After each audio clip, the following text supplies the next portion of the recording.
And bam, we're live, just like that. Can you hear me, Jimmy? I can't hear you. Can you see me? Hey, buddy. Yo, I got you. you the man. How you doing? Dude, so good. Are we live? We are live. Oh my gosh. You didn't tell me it was going to be live. Oh, always live, Jimmy. I have a very long relationship with Jimmy. When I started at CrossFit, Jimmy started at CrossFit, and we grew up in the space together. And it was fun because, and I'd be curious to get Jimmy's take on this, but it kind of had that feeling that I imagine it was like being at Apple in the beginning when Steve Jobs was like bringing the Apple computer to the world. Yeah, that's right. I remember when I started, I thought I was the king shit, and Jimmy worked there too, and we were kind of in different lanes, and everyone was remote, so we were kind of in different places. And I was talking, I can't remember, to Greg or to Lauren one day. I'm like, hey man, this guy Jimmy's like bossing me around. And Greg's like, that's my general. Anything he says is like my voice. I'm like, son of a bitch. Jimmy helped me get distribution for Every Second Counts. He had my back for fucking 15 years that I was there. Similar to Dave, where I had a fucking a tough entry, learning that these mill guys work hard. They have chain of command. They believe in getting shit done. They don't do the Berkeley boy fluff talk like I did. It took me a while for us to. I had to fight with them a bunch in the beginning, like I did with Dave, and then next thing I knew, we were fucking brothers. And I appreciate everything you ever taught me there, dude. It was people like you and Dave that taught me what real leadership is. And it took me a long time to grasp it. And unfortunately, by the time I got it, I only got like a 2-year reign. By the time I understood, by the time I was able to understand what leadership was, and fucking my team was decimated. Dude, I want to say this. I was thinking how lucky GoRuck is to have you, dude. Like, they are so stoked. I know it's a super cool company. I know it's crazy focused. I know it's crazy focused on product and movement and getting people moving and obviously delivering the fucking highest crazy quality product. I know you guys are the Mount. I don't want to say the Bentley. I want to say the Mount Everest of gear. Like, your shit can fucking take it. But all that being said, dude, they're so lucky to have you, dude. You have so much experience. It's insane. When I heard you landed there and then you guys partnered with CrossFit, I was like, holy shit. Because I know you and Dave are super close, and I know Dave's a crazy rucker, and I was just like, this is crazy. Do you trip sometimes? You're like, holy shit, this is. Yeah. Well, first off, in a way, I'm not at home, but you're back at home with your boy. I got the same admiration for you too, buddy. I remember, like, really the first time, I think it was either 2008 or 2009 games when, you and I like really started to get close together. In fact, if you remember, we were selling at the 2009 games. We were like, hey, we need to have a beer garden. And we reached out to the local distributor, and they had some beer that was about to expire, and they donated it to us in Operation Phoenix. Oh, shit, I forget that story. barely tell me that story. I love that. So we were like, we're a startup. We need expired beer. That's the best we can do. It was almost expired. Almost expired.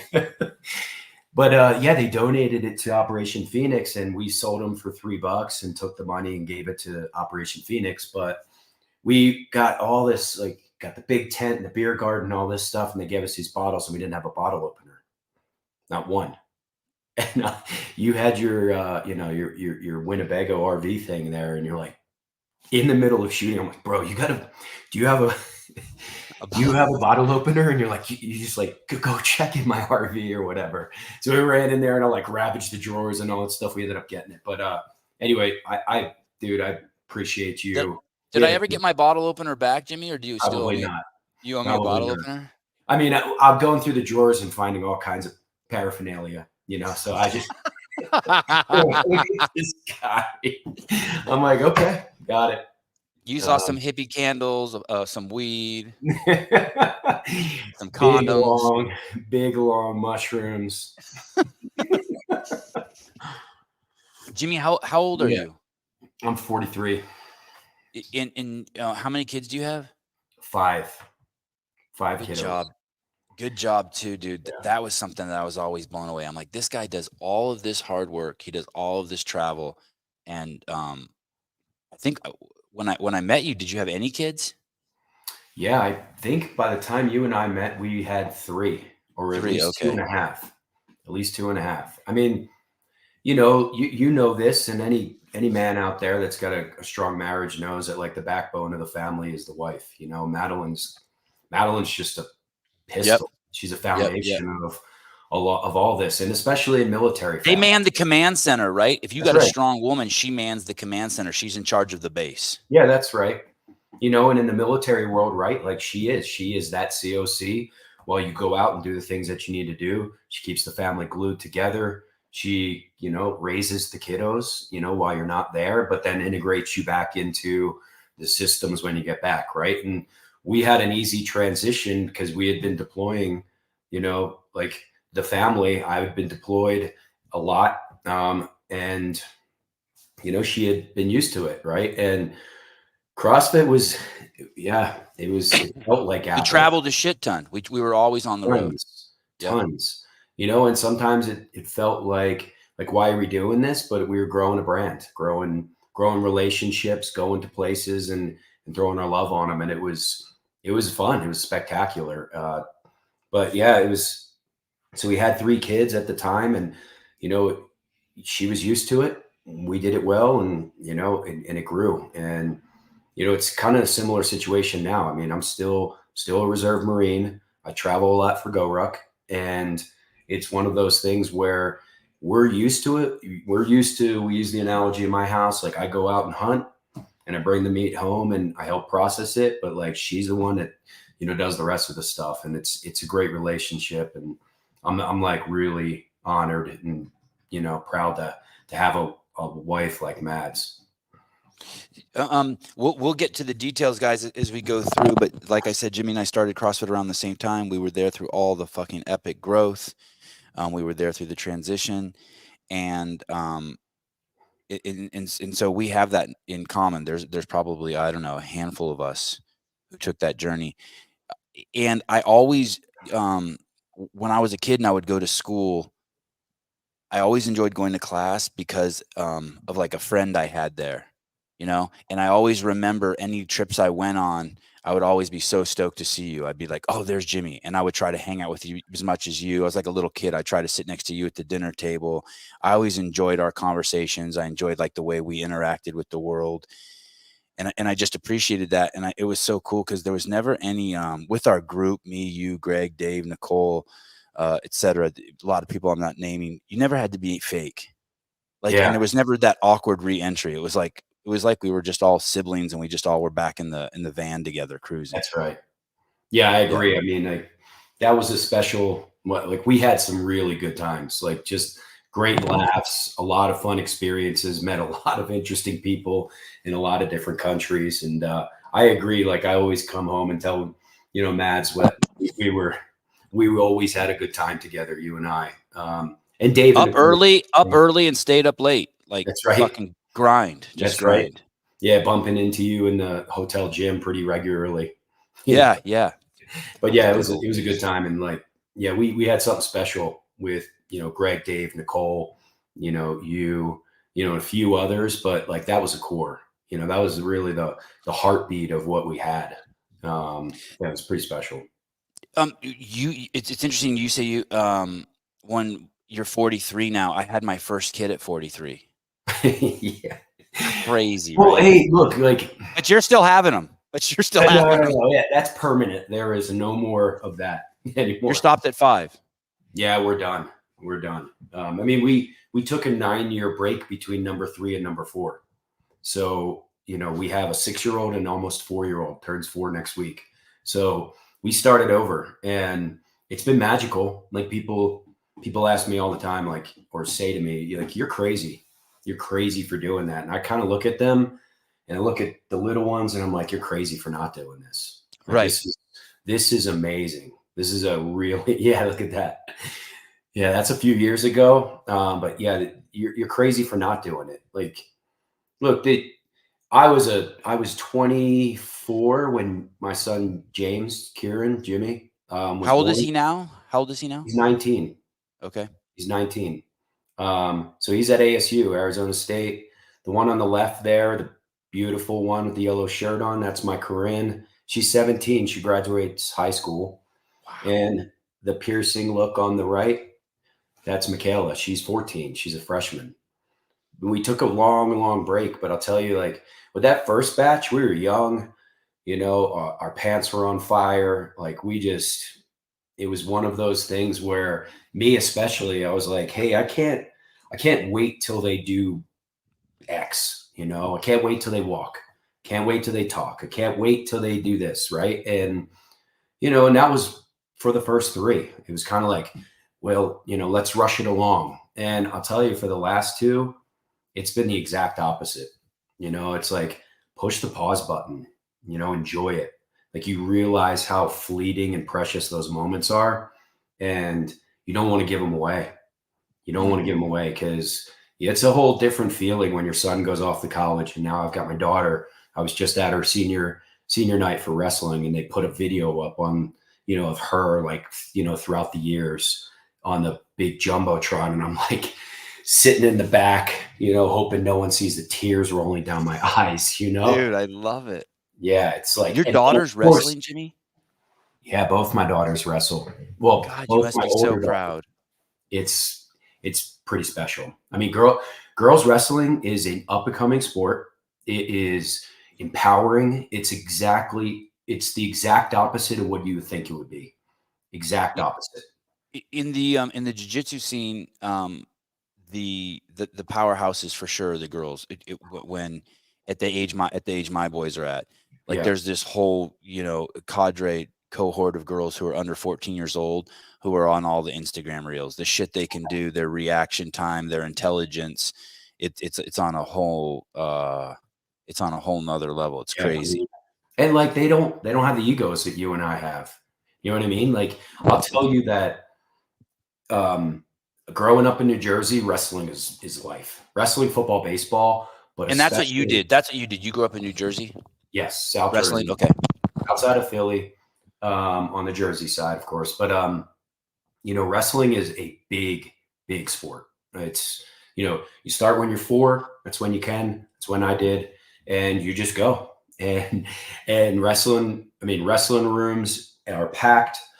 Gymnasiums are packed, especially for big rivalries. But the boys, like, exactly who the other guy is. You open up the Philadelphia Inquirer and you're looking at the rankings and you see who you're going to wrestle. You see the results. I mean, and there is no friendliness around that. And there's no friendliness in the world of, like, coming off the mat and you lost or you won, or it doesn't matter if you got a rivalry team. There is no sportsmanship, not to an extent, right? It's not focused. Let's just put it that way. These girls, they have such sportsmanship, and the way they treat each other with respect, and they hug each other and they help each other up off the mat, and they smile coming off the mat. Like, they're just like, good job. Like, you would think that it would be something a little more catty, I guess. Like, they'd be at each other in a different way. And it's exactly not that. It is. Is any part of you disappointed in that, Jimmy? Is any part of you, being a boy, being like, yo, don't help that bitch up? What are you doing? You're doing hugging her. You just smashed her face, and you're gonna have to wrestle her again next season. I'm a little give tough her a hug. on my girls, as I feel like I should be. I don't look at them as being, you're a girl. Like, and Madeline's not either, right? Like, here's a female that also grew up around wrestling. She grew up in South Jersey, and again, wrestling's life. And she's very hard on them as well. It's just like, look, it kind of doesn't matter, boy, girl, like, win, loss, like, you've got to put your all into it. And so, yeah, I mean, there's some moments where I'm like, at her senior night, the other night, I told you I was up in the back, so people didn't see me cry. But the moment she got on the mat and I'm down on the front, front bench screaming my face off, telling her like circle out to the left, and like be like, don't relax on the side of the mat, so I'm pretty hard on them. And in Utah, Utahns are not very, they're not confrontational. What times? Say that again. What times? Utah. Like I live in Utah now. We live Oh, up in what's Utah. Okay. Yeah, where the we don't. Mormons hang out. We used Okay. to live in Southern California, but we got out of there right before COVID. We live in Utah now. Nice And move. Good job. Good chess move. yeah, timing was perfect. But like the Utahns aren't like that, right? Like you don't have a lot of guys sitting on the side of the mat, you screaming their face off like you would see at every single mat at a New Jersey wrestling tournament, right? So yeah, it's how are you as a dad? Every time I have Josh Bridges on here, he got another story. His son plays basketball, and every time he's on here, he got a story where he had a confrontation with another parent. Well, so how are you doing? My kids went to Park City High School last year. And is that bougie? Is Park City, Utah crazy bougie? It's like turned into Aspen. That's awesome. Especially, so what happened was we got in here right in time. We probably could have got in a lot earlier, right? But this whole COVID thing happened, and people, you're talking about 60% of Park City at the time was all second homes. So people coming from San Francisco and New York and all these places came out here because they were locked down in the places they were. So it kind of swelled. And then the real estate market went bonkers, like everywhere, but especially here. Did you get in before that? We got in before it. Congrats. Yeah. And so you got expansion of Deer Valley Mountain here, Park City and Canyons merged into one. And so you got the largest ski resort in the country is here in Utah now. And then you have Deer Valley starting a new program or a new mountain. They are going to manage a new mountain, but it kind of doesn't matter. World-class skiing, beautiful homes, outdoor. School system looks really good on paper. Salt Lake City Airport, 45 minutes from here. Great outdoor lifestyle. Great medical system here. So like it's a great airport too, by the way. It's not like fucking the shit like Denver or Chicago. Those airports are fucking bonkers. It is. So the kids are going to Park City High School. Both my daughters are wrestling in the system, but my son was also wrestling.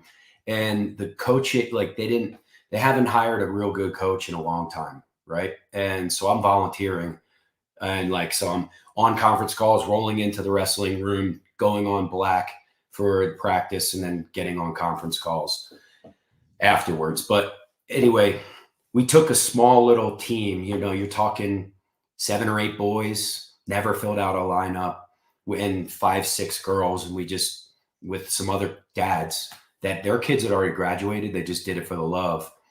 We'd go around to these tournaments and these matches or whatever. And it's like, I always said to my wife, I was like, hey, like my dad, I love my dad. I have an enormous amount of respect for him, but he was hard on me. Like he should have been when I was a young buck, I do remember a time where I came off the mat and I lost a tough one and everything. And I'm waiting for a hug, and I'm crying. I must be 10, 12 years old. It kind of doesn't matter. And I'm looking for some solace in my old man. And I get hit in the face with my shorts and my shirt. And he's like, you deserve to lose that. And he walked off. Yeah, he walked off. And my dad was like, SWAT team kind of guy, just jacked up, fit. Was your dad a cop? Yeah, 28 years. Wow. Yeah, 28 years, retired on drug task force, leading the SWAT team, that kind of stuff, right? And I always said to myself and to my wife, I was like, I'm not going to be like that. I'm just going to be super chill on the side of the mat and everything. And the moment my son stepped foot on the mat, that hall went out the window. He became your dad. Oh my gosh. I'm 100 times worse than my dad. I'm on the side of the mat going, you're not going to, every shot that you don't take is the one you don't score on. You get your ass back in the center of the mat, going nuts.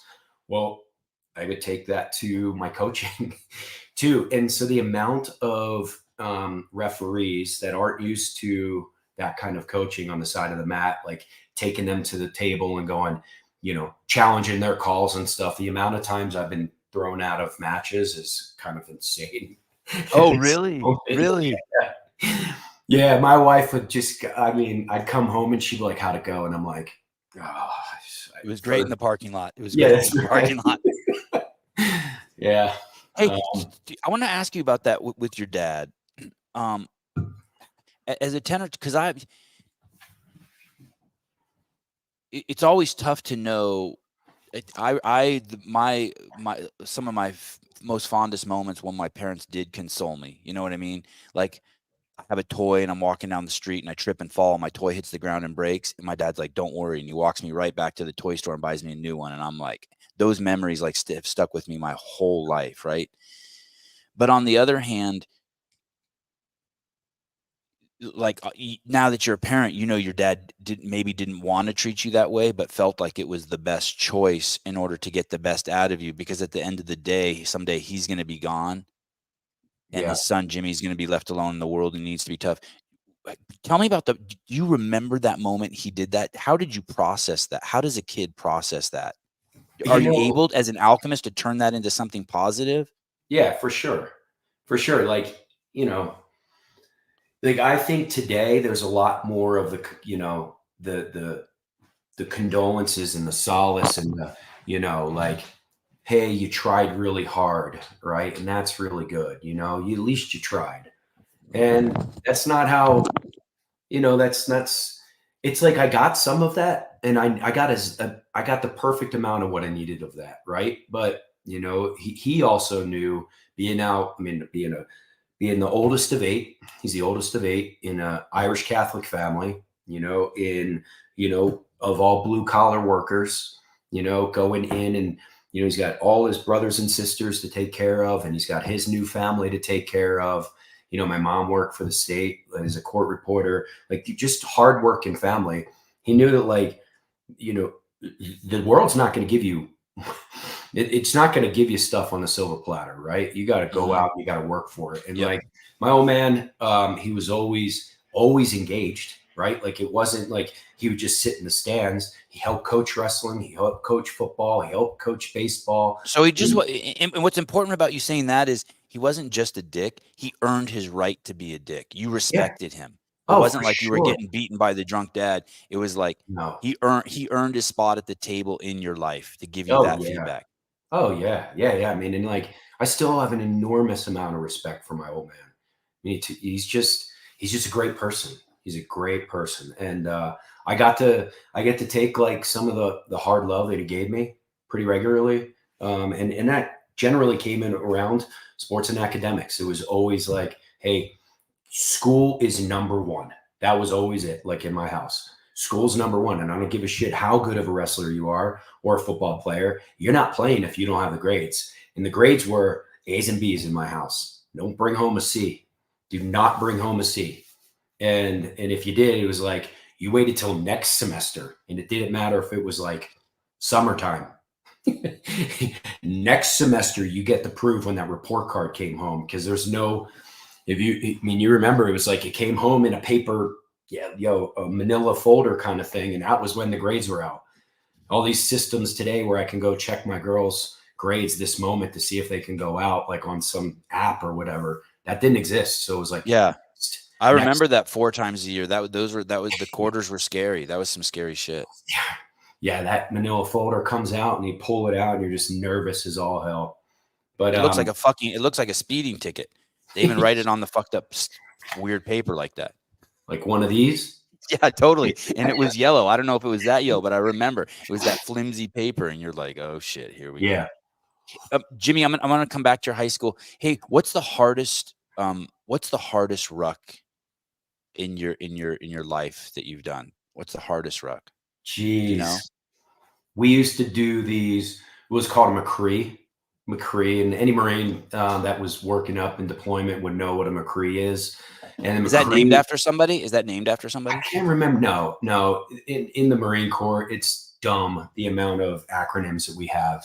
Okay. And they change regularly, but I can't remember what it stands for. But any Marine that's like was working up in the earlier days of the Iraq War and enduring freedom would know what a McCree is, and you'd cringe because part of the McCree was a 25-mile hump, is what we would call them. So it's a hike, a ruck, where you have all that you need, and you move from point A to point B. It's 25 miles, and you do it as a unit, and you're carrying all your weapons and all your ammunition and all your radios and all of that.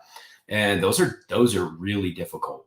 Really difficult. Are you doing that at Camp Pendleton? Is that where you did it? Yeah, in Camp Southern Pendleton. California? Yeah, each unit will have their own kind of like Camp Lejeune will have their own, or 3rd Marines or whatever. But man, look Marine at this. Corps Air Ground Combat Center, 29 Palms, California.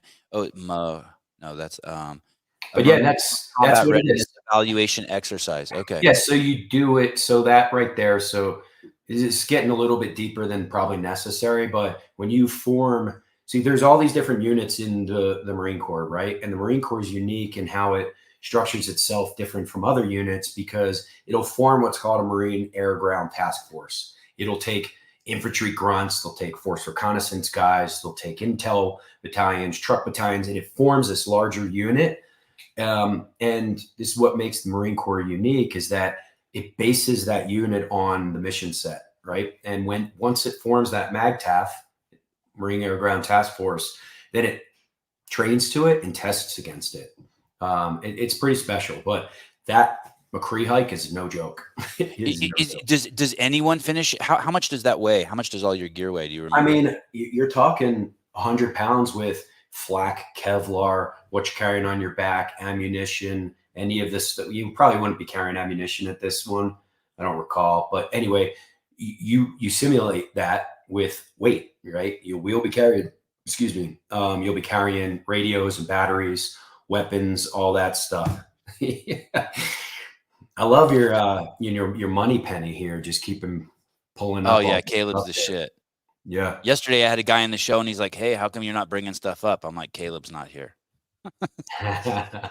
And that 25-mile journey, how many, you said the whole group does it. How many is that? How many dudes is that? You're talking several hundred, so battalion. How many times did you do that? Did you do that more than once? I've done that once. The McCree I've only done once, but we've done, 20-mile, 25-mile hikes pretty regularly. When I was but not with the 100 pounds of gear. Not with that. No. Does anyone make it easy? And do some guys not make it at all? Some guys don't make it.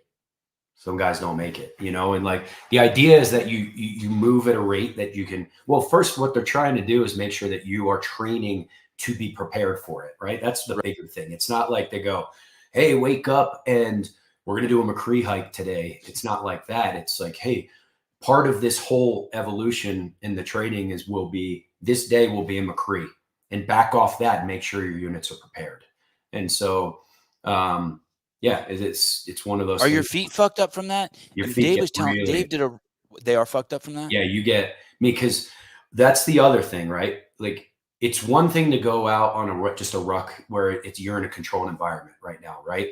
And I could go out into the mountains, and I do pretty regularly here, where I just got my perfect shoes. I've got my perfectly distributed GoRuck on. Like it's that, right? But when you get out and you start putting gear, like real life gear on your back, with different sustainment pouches and things like that, it's not always perfect, right? And so you could be 2 pounds off to the left. You could, things could be off centered in the center of your ruck. Like, and this is Fieldcraft 101, where you really try to disperse that evenly. But what happens is you're going up and down, you're on rocks, you're stepping on the foot of the guy in front of you. It just become, your weapon's off to the side. There's those kinds of things. And like if you're going downhill, which is the worst, I mean, I'd rather be walking at a 45-degree angle uphill than down, because your foot hits the ground and your toes slide just the tiniest bit. Do that. That happens 10,000 times. Exactly. And I'd come back and like, I still have nails that won't grow on my toes from that kind of stuff. So, Dave did a ruck with Thomas DeLauer. and it was 35 miles with 35 pounds. It was supposed to be 50 miles with 50 pounds. And at the last minute, they cut it back to 35 pounds, 35 miles on a very simple, on a trail, like, on a trail in Monterey, like a perfect setting, none of that shit. And he did it, I think, with 2 other SEALs and Thomas DeLauer.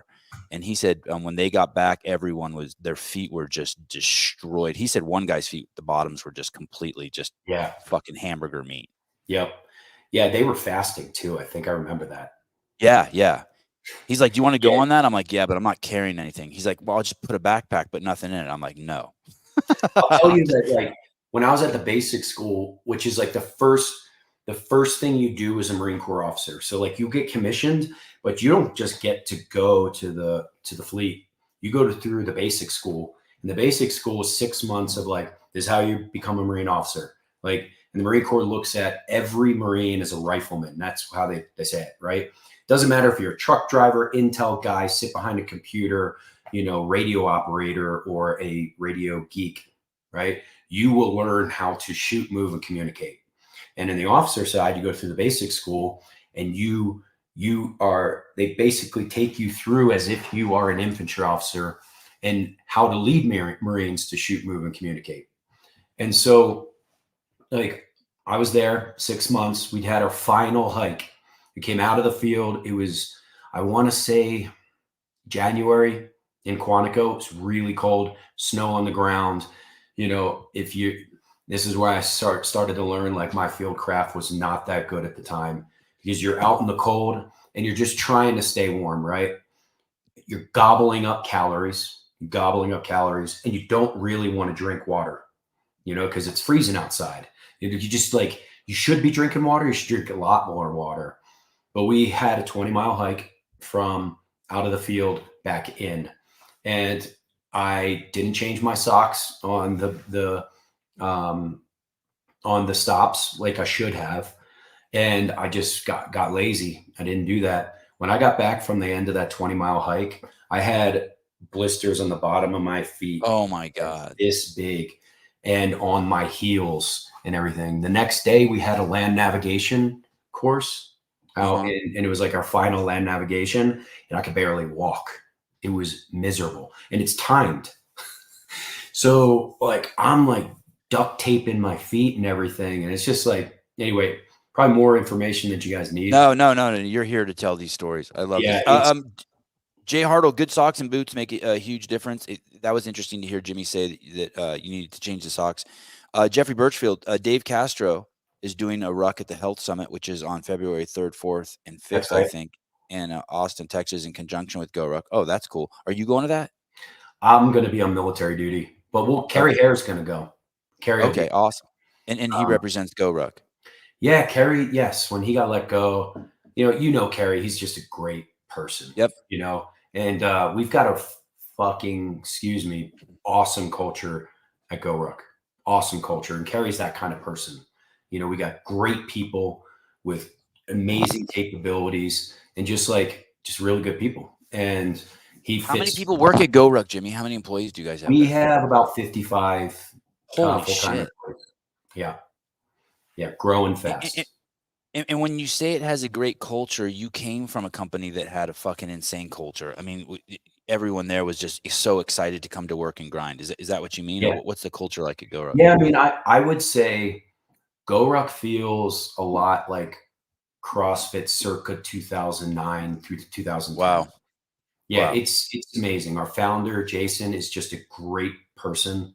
He's a visionary like Greg always was.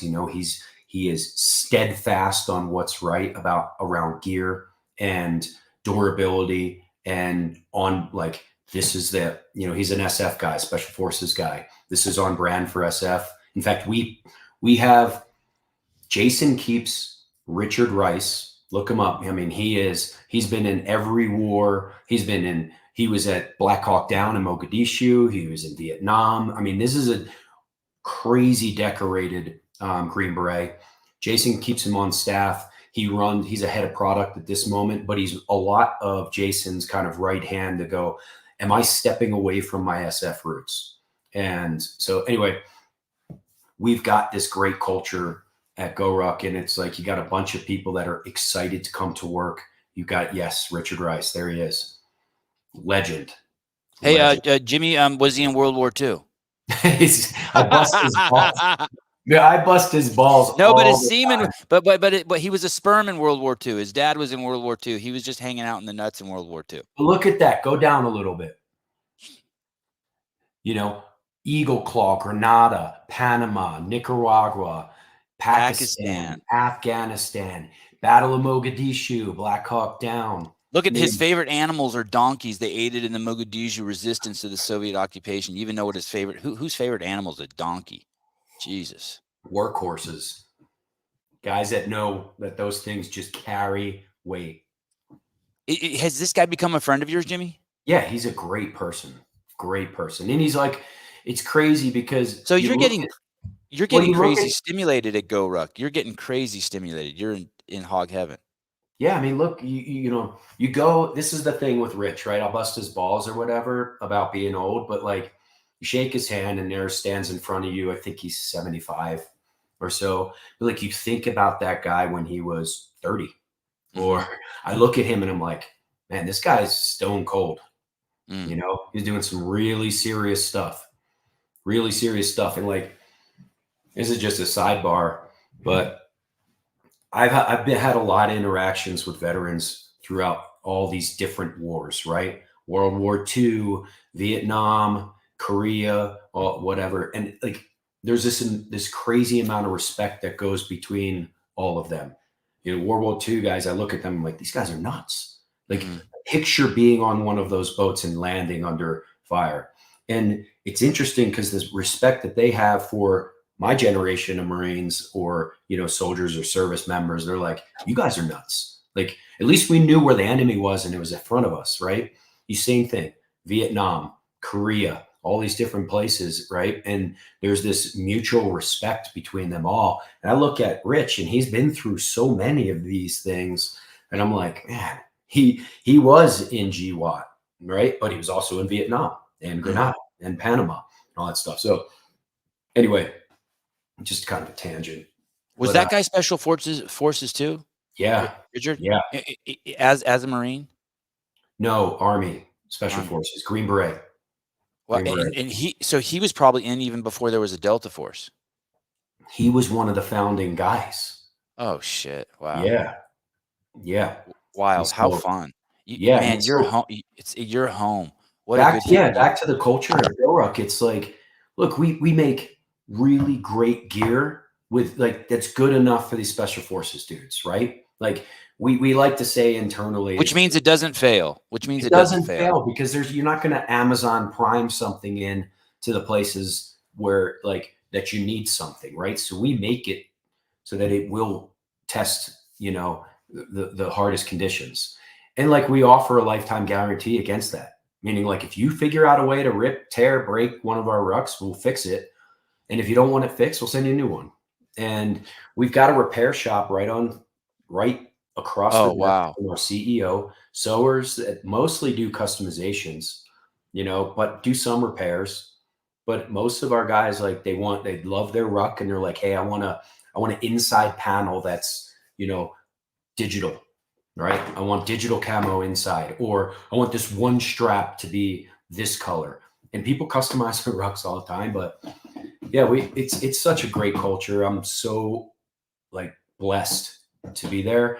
And I'm honored. Like, I'm honored to have the opportunity to help grow this brand because, you know, being so close to the Reebok relationship in the beginning, I found it, helped negotiate it with Steve Weiss and some others, like across the table from all these heavy hitting, you know, billion-dollar company executives, and me like not knowing what the hell I was doing at the time, you know, just knowing what was good for CrossFit. Now I'm like on the other side, which is really cool. It's really cool because it affords GoRuck the opportunity to work with some friends that I trust, Dave, Don, like others, like the faces I got to see on the all hands when they announced this to the employees, 7, You were on a call with all of the employees at CrossFit when they announced the partnership, the relationship. Oh, yeah. that's cool. Wow. And it was really awesome. It was a Zoom call, and there was probably 8-10 pages of 50 people, or what, I don't know how many people. I should have counted. There were a lot of people, like tiny little, Yeah. cells of these faces that I recognize, and I'm going through, and I'm like, this feels so right. And I'm getting private chats in the Zoom thing. It's like, so good to see you. This is really good, and so like, I'm just really happy about our opportunity to like show up for the CrossFit community, for the people, for my friends, I remember going back to the durability and the importance of equipment not failing. I had never thought of this, but I remember Greg saying one time, he's like, yeah, man, you cannot be on the top of Mount Everest and your zipper break on a jacket. You That's right. cannot. Because at that point, one tooth on your zipper is you're dead. That's right. That's And right. yeah, although it's not combat, it's the same thing for the soldiers. You can't have something fucking go wrong. You can't have your radio stop working, or your gun stop working, or something stop working, or your pouch fucking broke open and your ammo fell out. You can't have any of that shit happening. The shit has to be, though the errors cannot be there. Well, everything's got to be perfect. You're right. And like, I go back to like people, this is important, and it'll come full circle. We were talking about our feet, right? We were talking about our feet getting torn up and everything. And like, if you ruck at all, right? Like, baton death march that, and you're out for raising money, you're out exercising, or you're a military person, at the extreme ends of rucking, you're going to have messed up feet. And we started with a ruck, right? Jason McCarthy started with the ruck as a concept. And then we moved more, we got a little bit more focused on how we design that ruck for rucking, particularly, right? Because we have a GR series, which is you can ruck with, but it's a really great travel bag, GR 1, 2, 3. And that's what we started with. And you could put a plate in it, you could put weight in it, and you could ruck. But like, then we started developing a rucker, which is just for rucking, handles on the outside, limited. Yeah, that's the GR series. Limited kind of, like, not as many bells and whistles for laptops and things like that. Train, right? Put a plate in it. Not a lot of zippers, because if you break it, you drop it on the ground, which you can, no problem. You won't break a zipper, right? But we were doing all these things, and we start to think, like, if you had a choice between, and anybody knows the answer to this that rucks a lot, you had a choice between the ruck that you carry or what you put on your feet, you'll choose what you put on your feet all day long, because you'll carry whatever, right? But you really, really want to have, your footwear dialed. It needs to fit right. It needs to, not have those extra little things that make blisters or cuts and all that stuff. So that we started getting footwear, and we make a great ruck and great footwear, because it's what, for anybody who moves weight on their back, those are the two things that are completely necessary. How about socks? Do you guys do socks? We do socks. We do merino wool socks. We're going to be doing some more athletic kind of socks for the CrossFit space. Those are great boot socks. How often do you on a ruck? Let's say the 35-mile ruck with 35 pounds. Someone should change their socks during that.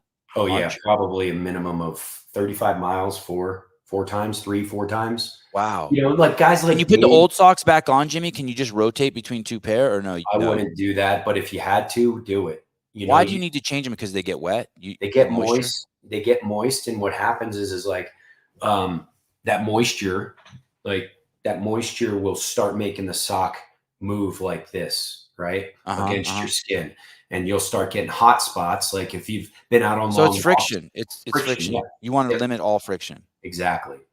Now, guys like Dave or whatever, like Dave's a SEAL, right? Those guys are so used to misery that they'll work their way through it. But like, if you knew that you needed to move 35 miles and then also perform whatever that performance is, right? Like get on target, do things on target. You want to take care of your feet. Or if you got to march out the next day. Exactly. Take care of your feet. Yeah, crazy. Jimmy, so what high school did you go to? I went to a high school in South Jersey called Cherokee High Did you School. go there all 4 years? All 4 years, yep. And then, And as a freshman, you wrestled? oh yeah, oh yeah. And what was that like? You had already been wrestling, right? So you joined the program as a freshman, but you already have experience? Yeah, for sure. We, starting at 4, it was like I was actually, my friend Doug Eastlick and I were both going up to the high school practices while we were in 8th grade. The middle school was right next to the high school, and just for some extra training, we would go up to Cherokee. We'd practice with them, and then when we got into Doug was a year behind me, in fact. When I got into high school, I hit the starting lineup. I wrestled 119 my freshman year. Wow. 119 And how much do you weigh right now, Jimmy? Sorry, I know it's I'm so like rude to 200 ask. pounds. Yeah. I mean, I wrestled 184 pounds in college. So you're 80 pounds heavier now. You're 43, you said? Yeah. And you were probably 14. So from 14 to 43, you've put on 80 pounds. That's amazing. Yeah. I put on a lot. Yeah. That was me in college. Okay. So you get there and feel free to tell any stories you want, but I want to start digging around into your high school wrestling career. And then, so you're wrestling. Do you ever want to quit? Like, are you like, okay, I've done it up until the 8th grade. Like in high school, I want to try something else, or I don't want to do it. No, Did you ever like, want to quit? No. not really. I'll tell you, my freshman year was tough. 119 pounds. I come to find out was the toughest weight class in all of the state of New Jersey. It's kind of like that in all the fighting sports. The small. Unfortunately, we all want to watch the big guys, but all the little guys is where all the shit's happening. Yeah, I mean, like, so Where all the skills are. I'll tell you a quick story is that I get to my first, we had a quad meet, okay, one day. And I'm up there, quad meet. What's that mean, quad meet? What's that mean? It means there's like 4 schools? You're going to wrestle 4 schools. So there's a bunch of different mats, and like you just kind of rotate. I'm 0-0. That's my record at the time. And I come out and I win some really hard fought matches, 4-0, right? And I'm kind of like, I look back on this moment, this time, because at the time I'm thinking like, yeah, of course I won all my matches, because I came out of 8th grade and 7th grade, like just, I win, you know what I mean? It's kind of like, of course. And then I hit the regular season, and I'm talking hitting guys that are, state champ types and all that stuff. I'm just getting. Are you wrestling seniors? Oh yeah, I'm a freshman. I've got, I remember some names, Greg Bauer, Curtis Huff, these guys that were just studs that just go out and wipe people up, and they whip me up too. So I come out of my freshman year just pretty like, man, what just hit me? Maybe a 500 record or whatever. Go to sophomore year, wrestle 135. Somewhat similar, right? Like I'm moving along, right? And at that point, I was like, everybody's good. Like if they're on a high school starting team in New Jersey, everybody's good. Like I come in and like think I'm hot shit, and the next thing you know, I'm getting my butt whooped. So the transition between my sophomore and junior year was really where it happened. Like I went and I trained my butt off that summer. I lifted and I ran and I did that several times a day. And I was like, I am going several times a day, 7 days a week. You're getting it all the time. And I'm talking running in the humidity, in the summertime. I had a moped because I was busting tables at a crab shack. What kind of moped did you have? It was like a Targa. Did it have the pedals on it? It had pedals. Yeah. It had pedals. Like I remember, you used to call it boring it out. Like it was top speed at 25 miles an hour and you bore it out. I don't remember how you did that, but you got a special muffler or whatever. And next thing you know, the thing goes like almost 32. Yeah. And, you just like, I was able to get all around. So, finish work at midnight, 1 a.m., go home, wake up in the morning. It was kind of like, yeah, it's more like the one on the left up there. Yep. And, something like that. Don't you wish you still had that? It was like $1,000, you Yeah. know? And, I felt like I was just so cool. But I went up to this gym that was nearby, and it was run, work, lift, train, eat, protein, that kind of thing.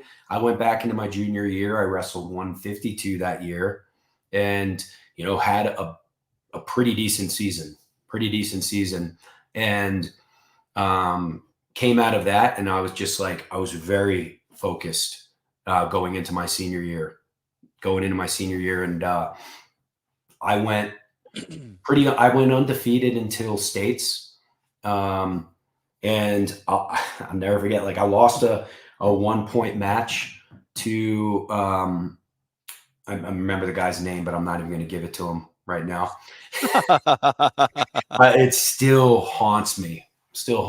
And then went to the state finals in Atlantic City, and I just, my head wasn't in the game. I shot a deep shot on a guy. He stepped over me, put me on my back, and pinned me. And that moment right there was like, I'm never going to put down my guard again.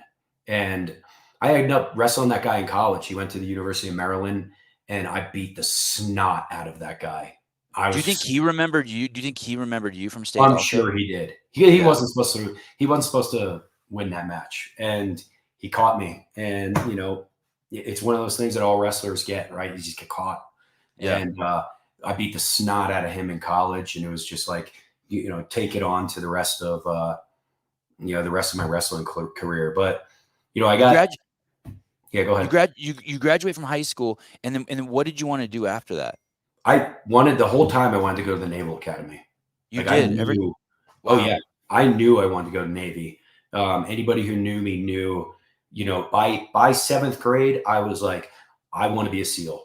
I knew I wanted to be a SEAL terribly. Like, it was just, I was obsessed with being a SEAL. And my dad took me to a father-son camp at Navy, and it kind of just reinforced all of that. So going through high school and everything, this is what I wanted to do. Was it hard getting into the Naval Academy? Were you scared? Were you nervous? Like, I'm assuming you apply. That's the one where you got to like get a letter from like your congressman or some shit, right? It's not easy.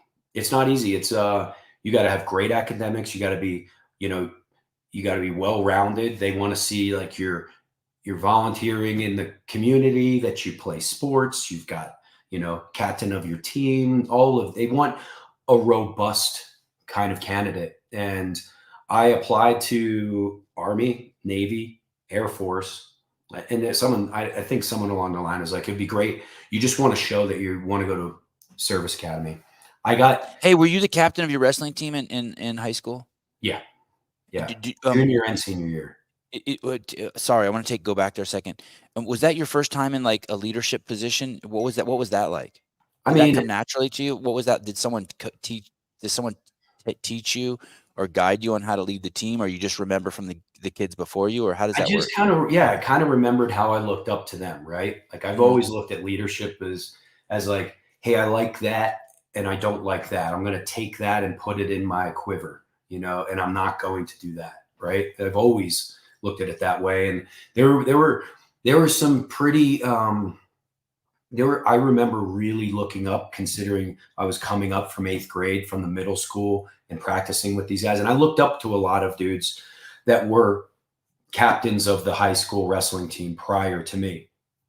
But I come to find out that like, these are guys that, some of them were smoking and stuff in the offs, when they weren't in the practice room, and just doing the things that they're not setting the example for the rest of the team. That was one of those things where I'm like, hey, this guy wrestles really hard on the side of the mat, or on the mat, and he's nasty, and he's aggressive and all that stuff. And he's like, really has the opportunity to be good, but when he's off the mat, he doesn't act right, And so for me, it was like, I take these things and I put them in my quiver and be like, this is how I want to be. And why didn't you go down that path? Why didn't you be like, okay, that guy's the best on the team and he smokes and he drinks on the weekends, I should do that? It was just one of those things where I wanted to set an example, right? And like, that's real leadership, is example setting. And it was one of those things where I'm like, hey man, like, you want other young kids to look up to you, like, do the right thing, make them, show them the right path, so that they know what it's, they know what's good wrestling, what's good leadership, what you should and shouldn't be doing. Does that make sense? Yeah, totally. I was, I've learned. It's funny. I've these two huge lessons I've learned from Miranda Alcaraz in the last couple of years. Who's also, I know, a good friend of yours. Yeah, she's great. One of them, she talked about. It's interesting because you had goals. I never had goals, but I've lived a really, really good life with a shitload of progress. I have progress around every corner. And I was thinking to myself, how is it that I have so much progress, but I don't have any goals? And Miranda explained to me that if you have good habits, discipline, and passion, you'll end up going you'll be swimming in the right stream anyway. Discipline, passion, and what did I say that one? Discipline, passion.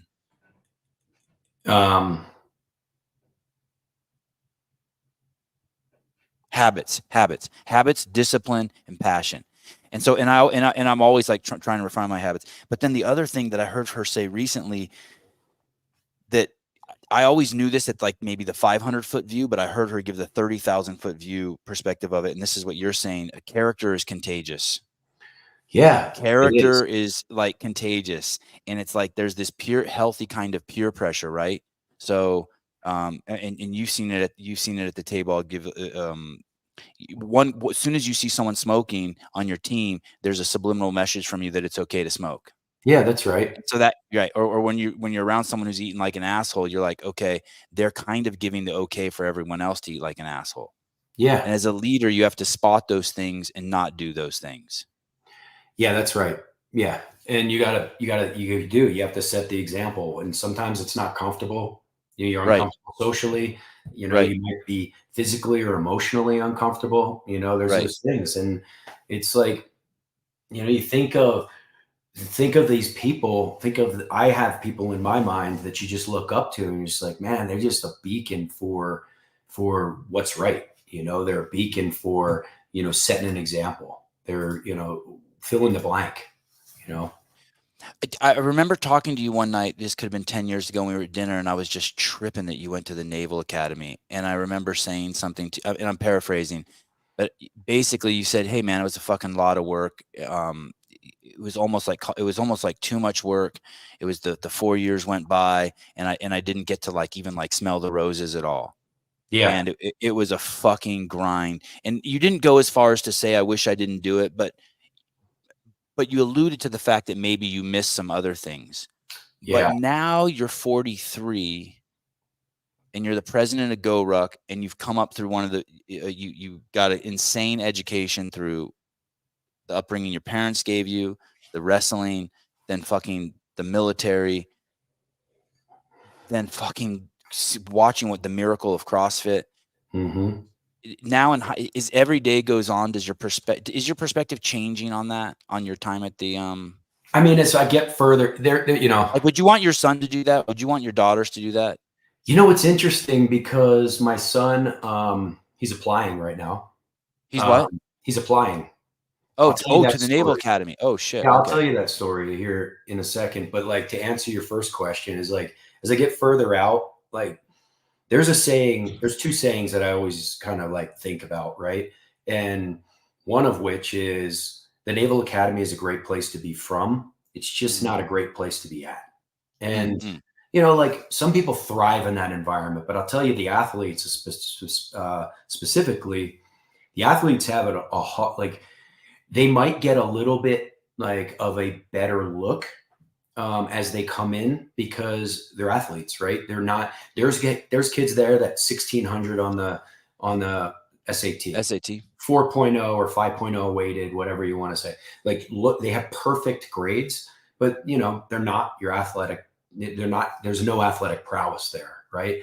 There's that kind of midshipman, and there's midshipmen that are like 1200 SAT, 3.2, but they're also captain of the wrestling team or whatever, or football team, or pick the team, right? So you have there's a good, there's a round off, if you will, for the type of midshipman. But when you get to the Naval Academy, it is point of place of duty is academic year, right? So there was a lot of times where we would get in at 3 a.m. from a tournament all weekend. And it's like, doesn't matter. You need to be at formation at 6 a.m. and you better be shaved. You better have all your academics done. You need to They're be not given a waiver for the wrestling team. They're not like, oh, we know you've been out all weekend. No athletes. Competing. No, this is what they expect of a military officer. You come back from an operation, you need to be on duty. You're on duty. Like, you figure it out. Make sure all your shit's done. Make sure you're coming presentable. Your uniform's tight. You've shaved, and you're on point, right? There's no skipping class. There's no like, hey, I'm going to take this semester and only take 6 credits. It's like a lot of places where, a lot of colleges, and I don't know if this is the case, but I've heard this, is that if you want to take more than 16 credits, or you want to take 16 credits, a lot of times you got to see your academic advisor to take it. Like at the academy, the threshold, I believe, is 16 credits. Like, you got to see the academic advisor to not take that, right? And there's core classes, chemistry, physics, all the calculuses, and then you have like thermodynamics and electrical engineering and all these courses that are like serious, right? And my regret is that I know I could have been at least an All-American in college, and I didn't. I felt like you mean if you would have went to another college where you could have like gotten a couple extra hours of sleep? Extra hours of sleep, like you eat what you're served at the academy. It comes out on trays at your table and your squad, and it's like, good luck, like chimichangas. There it is. Right. Like, and like, right. Being around all these years around CrossFit, it's like, what a great nutritional, regimen or plan can do for an athlete's performance, right?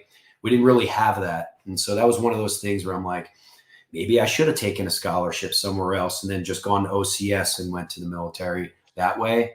But I'll tell you, like, as I get further out, I appreciate the academy even more. Some of my best friends were, that was look at that fucking neck. Jesus criminy, dude. Yeah, I was ready to rock and roll as a Marine. That's Rumsfeld, Secretary of Defense Rumsfeld. Oh shit, I see him there. Wow. And that's General John Allen, who is one of the most amazing Marines I've ever had contact with. This is your graduation?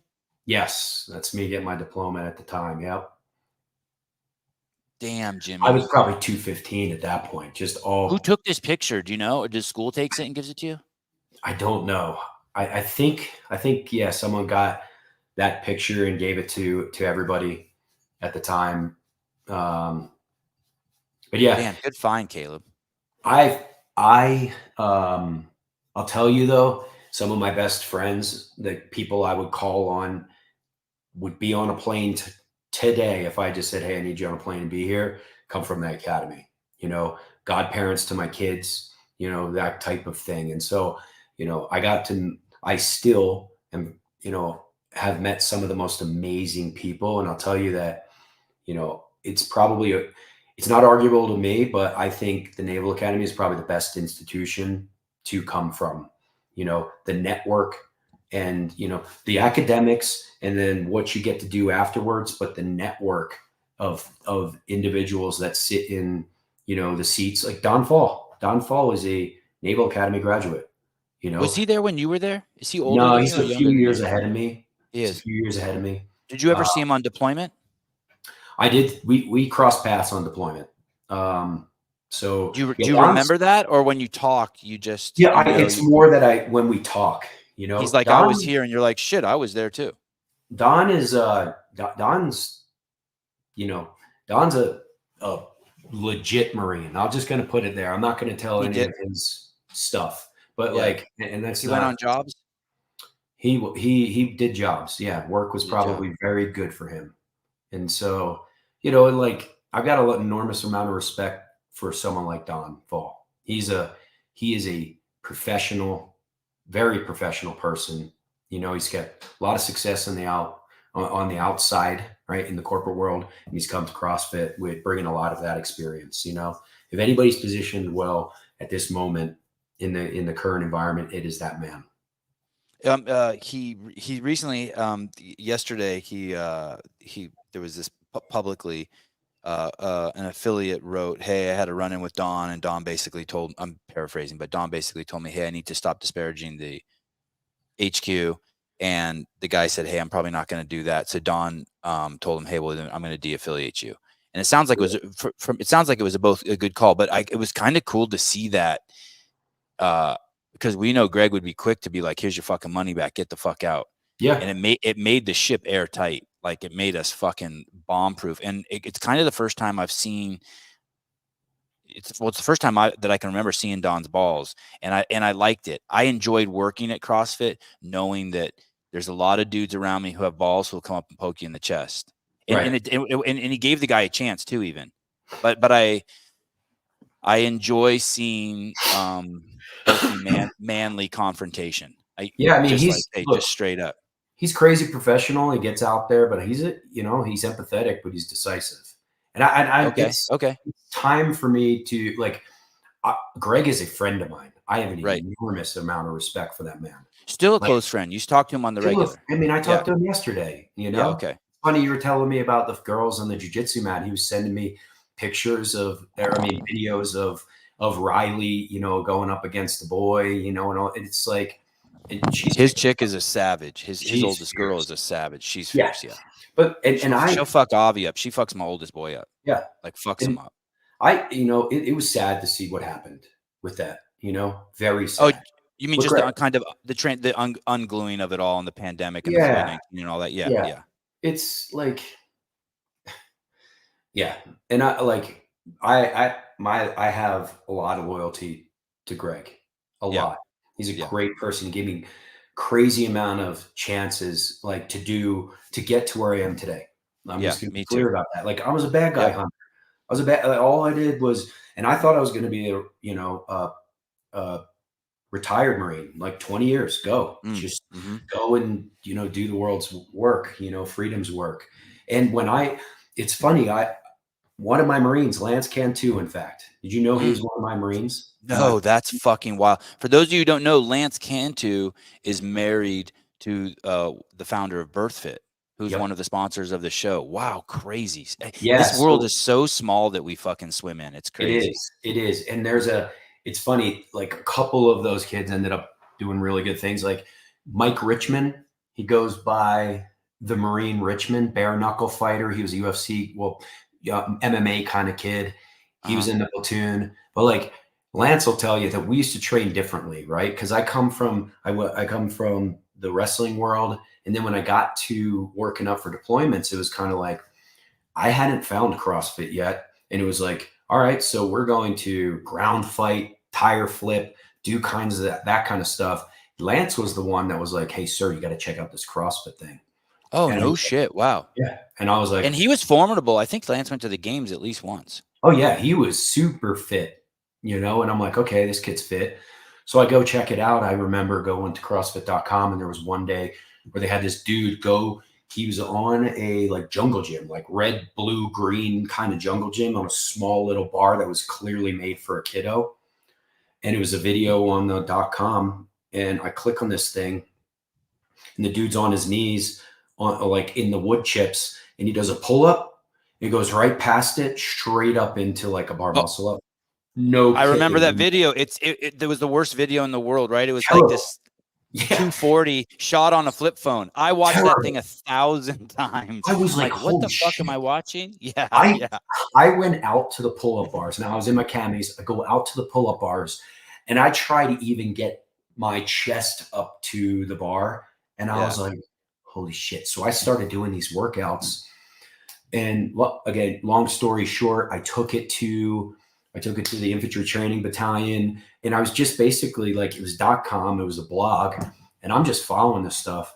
I'm just like, this is cool workouts or whatever. Why did you accept him? If you were in charge, why did you accept Lance's I mean, cool like, look, that? Or a good leader in my mind, like you have respect for the people you lead, you know what I mean? And he's a Lance Corporal, right? I'm at the time way in a ranking system way above him. But like the truth is like Marines that love you, or whoever, people that love you, they want to know that like you're one of them. And so like I didn't and hopefully they would say the same thing. But like, I didn't carve myself out as being an officer in them Marines. Like, I kicked in the doors with these kids, you know, I was always up in the front with them. And like, they want that from their leaders, and they know when the decisions need to be made, who makes the decision. But like, no good leader is out and making themselves special, right? Like, you are one of them. And I always say, like, loyalty up requires loyalty down, and you always have to be looking at it that way, right? Care about your people, you know, listen to your people. They bring a ton of resources and ideas and all that kind of stuff. So like, when Lance brought that to me, I'm like, yeah, I'm going to check this out. Next thing you know, I'm in a school setting and I'm training all of my Marines with CrossFit. And it was like, we have companies of 300, 400 kids. And I'm like, all right, I know that my infantry guys are going to this range on this day. I mean, I have the program of instruction laid out in front of me. I know my machine gunners are going to this range on this day. I know my rocket men are going to this range on this day. I put a program together, all CrossFit workouts that I programmed. We put sandbags and tires and all this stuff on these ranges. And when the kids are sitting around smoking and joking, it was like they were required to do some workouts. So I got a call in my office at one point from Colonel Brian McGuire, who I have an enormous amount. I remember him. In fact, I keep in touch with him. He's a very professional, respected Marine. And he's over at Training and Education Command, especially on the force fitness side. He's got an enormous amount of experience. Him and Greg have an enormous amount of respect for each other. He calls me up and he's like, and I'm in my office, like writing fit reps or something. And he's like, hey, Captain Letchford. And I'm like, yes, sir. He's like, it's Colonel McGuire. And I'm like, oh shit, I did something wrong. Like, captains don't get full bird colonel calls regularly in their office. I'm like, oh no. He's like, headquarters Marine Corps. And I'm like, oh shit. He goes, what's your Fran time? And wow. And I'm like, huh? He goes, what's your Fran time? And I tell him, and I can't remember what I told him. But he's like, really? And I'm like, yeah. And he's like, hey, we're seeing the numbers that are coming back from SOI out there, specifically your company. And we heard you're doing CrossFit. I'm like, I am. And he's like, you want to tell me about it? I tell him what I did and all that stuff. He's like, we want to send you to a seminar. And I'm like, okay. I didn't even know what a seminar was. Wow. I've never heard this story. This is wild. Oh yeah. He goes, I want to send you on a seminar. And I'm like, huh? And he's like, yeah, we'll fly you up to Gagetown, Canada. We'll fly up to Gagetown. And, you know, you'll go to this seminar, come back, write a report, give it to headquarters Marine Corps. We'd like to know. There'll be a couple other Marines up there from the East Coast. Lieutenant Colonel Shusko, who is one of the founding fathers of the MCMAP program, Marine Corps Martial Arts program. And I was like, okay, cool. So I hang up the phone, I call Madeline, and I'm like, hey babe, like they're going to send me to the seminar. She's like, what's that? And I'm like, because CrossFit seminar, they're going to fly me up there. And she's like, okay, let me get this straight. So you spend most of the days in the field with your Marines, and then they're going to fly you up on the weekend and you're going to go to the seminar for that crazy shit you're doing where you're like swinging the kettlebell and running out the double doors. Yeah. And she thought I was nuts at the time. Nuts. Because, you know, the gym that we had, it had like the double gym doors. So you like the double doors and then another set of double doors. And I'm like swinging the things in the gym and then I'm running out and running around the building and then opening the doors to come back in. She thought I was nuts. But I went up there and I met Greg. In fact, this is the funny thing, right? Madeline knows me as James. You know, I grew up, you know, everybody called me Jimmy.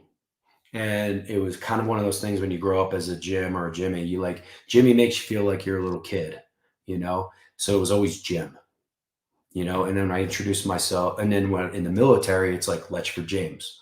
So I introduced myself to my wife as James. She calls me James. My name tag, they put me front and center in front of Greg. And right, they had all these rows or whatever. And the funnier thing is that Air Canada lost all my gear. So I had to go into the, Nicole and Dave and all of them remember it too. I had to go into the lost and found stuff in. So I had a size, like, no kidding, size medium pair of shorts that were like color red, a medium Oakland Raiders shirt, and a pair of Ugg boots on. Wow. Dude, Wow. and so they started in the back introducing themselves. Everyone had to stand up and introduce themselves because it was like all these Gage Town Army guys, Special Forces dudes, Marines. And I was like probably second to last because we came to the center and introduced, like, I had to stand up in these like nut huggers and everything and introduce myself. I didn't know who Nicole was. I didn't know who Dave was. I didn't know who Andy was. I didn't know who Greg was, you know? In fact, like, I honestly looked at Nicole. I'm like, what do they have this girl here for? Right, Like, this right, is right. CrossFit. Like, what is she doing here? And then I, so fast forward, I stand up. I'm like, hey, my name's James. Like, this, like, give my background or whatever. And I'm like, and Air Canada lost my stuff. And everyone's like, oh, cool. Because they're looking at me like, what is this guy wearing? And everybody, like, Air Canada is known for losing everybody's stuff, right? So anyway, fast forward, I later find out that why Nicole was there. She smoked these dudes in the overhead squat thing. Like, she was in on like the demos and all this stuff. I'm like, oh, I get it. Right. Yeah. So I meet Greg and he's like, kid, I like you. Let's keep in touch. And a couple months even with the outfit, he liked you. My stuff came in the last day. But I came out of there and he's like, let's keep in touch. And I'm like, okay. I didn't even know there was a business around this. Right. And as I was considering getting out, Greg and I were talking. He's like, hey, kid, I want you to come work for me. And I'm like, okay, what would I do? And he's like, look, I can't really pay you right now, but eventually we can, and he's like, why don't you train for me?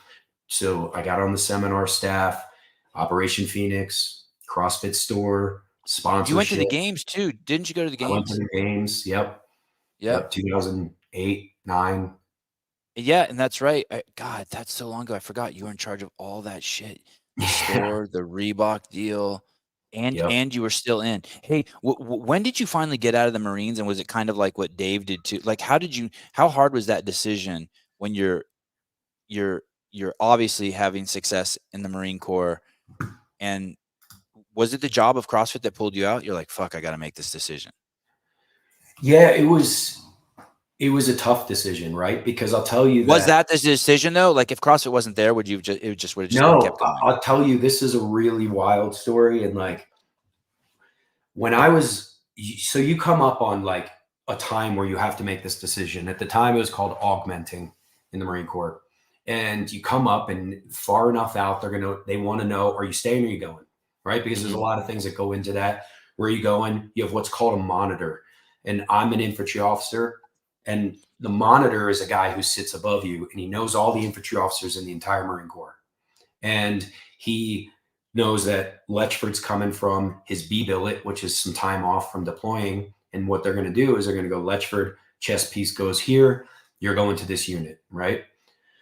So I'm coming up on the end of my contract, 5 years, and you have to decide whether or not like you want to do this. And this is where officers get really cold feet, right? Because we have an enormous amount of responsibility, especially at the time you've got, like, a lot of things are written in blood, right? I mean, this is freedom's work.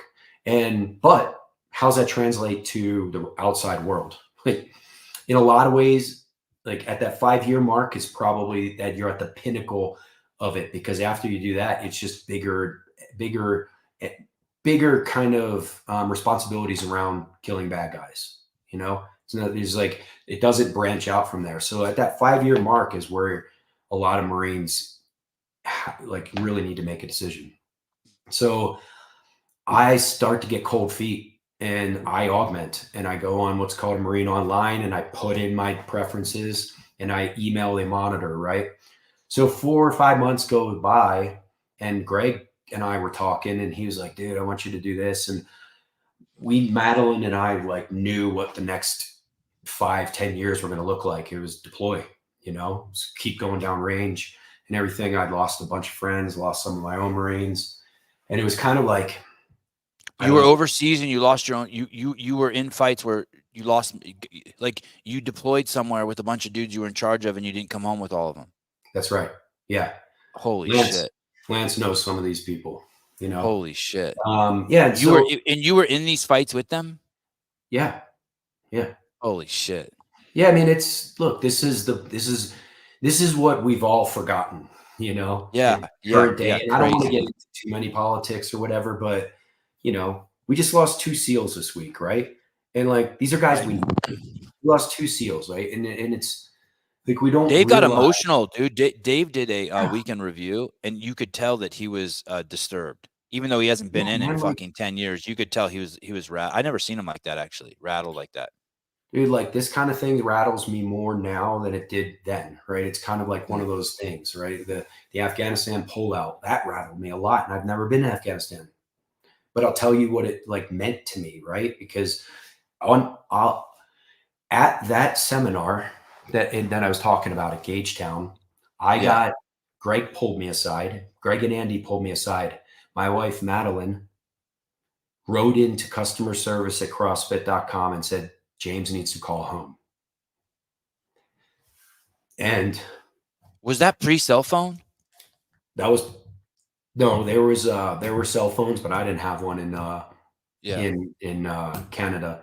And I called home and they pulled me into a room and I called home and she told me that my best friend Travis died. He was killed in Iraq. And I had just seen him, you know, and it was like, this was the time, right? That was in the middle of the seminar. They fucking told you that. Yep. And so that guy, Travis, right there, I wrestled with him at the Naval Academy. He's a great person. That guy, Brendan Looney, was I was his squad leader at the Naval Academy. So he's a SEAL. His bird rolled over in Afghanistan. He was killed in action. His brother, Steve Looney, who's also a SEAL, was in my squad at the Naval Academy. And so those two were actually roommates at the academy as well. But anyway, like this was the time, right? This was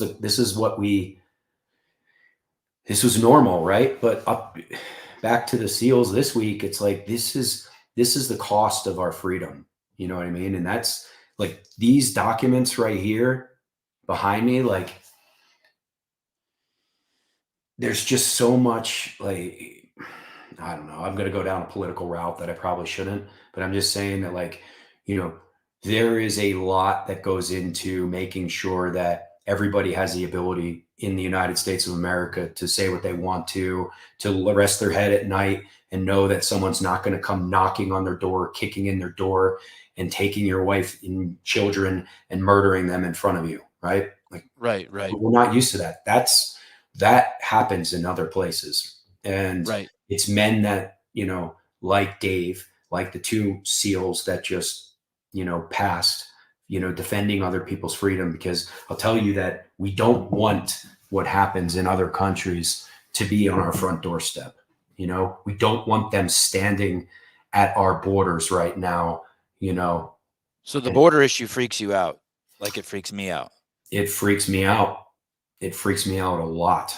The border issue is crazy. You know, and I'm not saying, look, we're all immigrants to this country. You know, absolutely. We just need to do this proper. It needs to happen properly. And it's not happening proper right now. And the amount of military age men that are standing on that border right now concerns me a lot too. But again, I don't want to go. It's kind of, are you in the National Guard? I am in the reserves. What's the difference between the reserves and the National Guard? So the reserves is a Department of Defense mechanism, you know, and a lever they can pull. The National Guard is technically a state asset. Now, there are things that can be maneuvered around to change that, but what you're seeing with Greg Abbott in Texas at this moment, like he is activating his National Guard. And that Caleb, are you in National Guard or Reserve, Caleb? National Guard. Oh, okay. Am I saying this right, Caleb? Yep, that sounds right. There's like I think it's like Title 9 and Title 10. That's the difference. That's too specific. But yeah, you're correct. Good to see you. So the National Guard, the governor has control over, and the reserves are the federal government has control over, but it's kind of the same thing, meaning you were former mill guys or I guess you don't even have to be a former mill guy, but you're more of a weekend warrior as opposed to living it day in and day out. Yeah, like you could use it that way, but there's other. Why do you do that, Jimmy? Why are you still doing that? I went back in 2019 because I didn't know what I was going to do with CrossFit. You know, at the end of the day, it sounds cliche, but I missed leading Marines, being around Marines. You know, even though I'm probably the oldest captain in the Marine Corps right now, and all my buddies are like lieutenant colonels.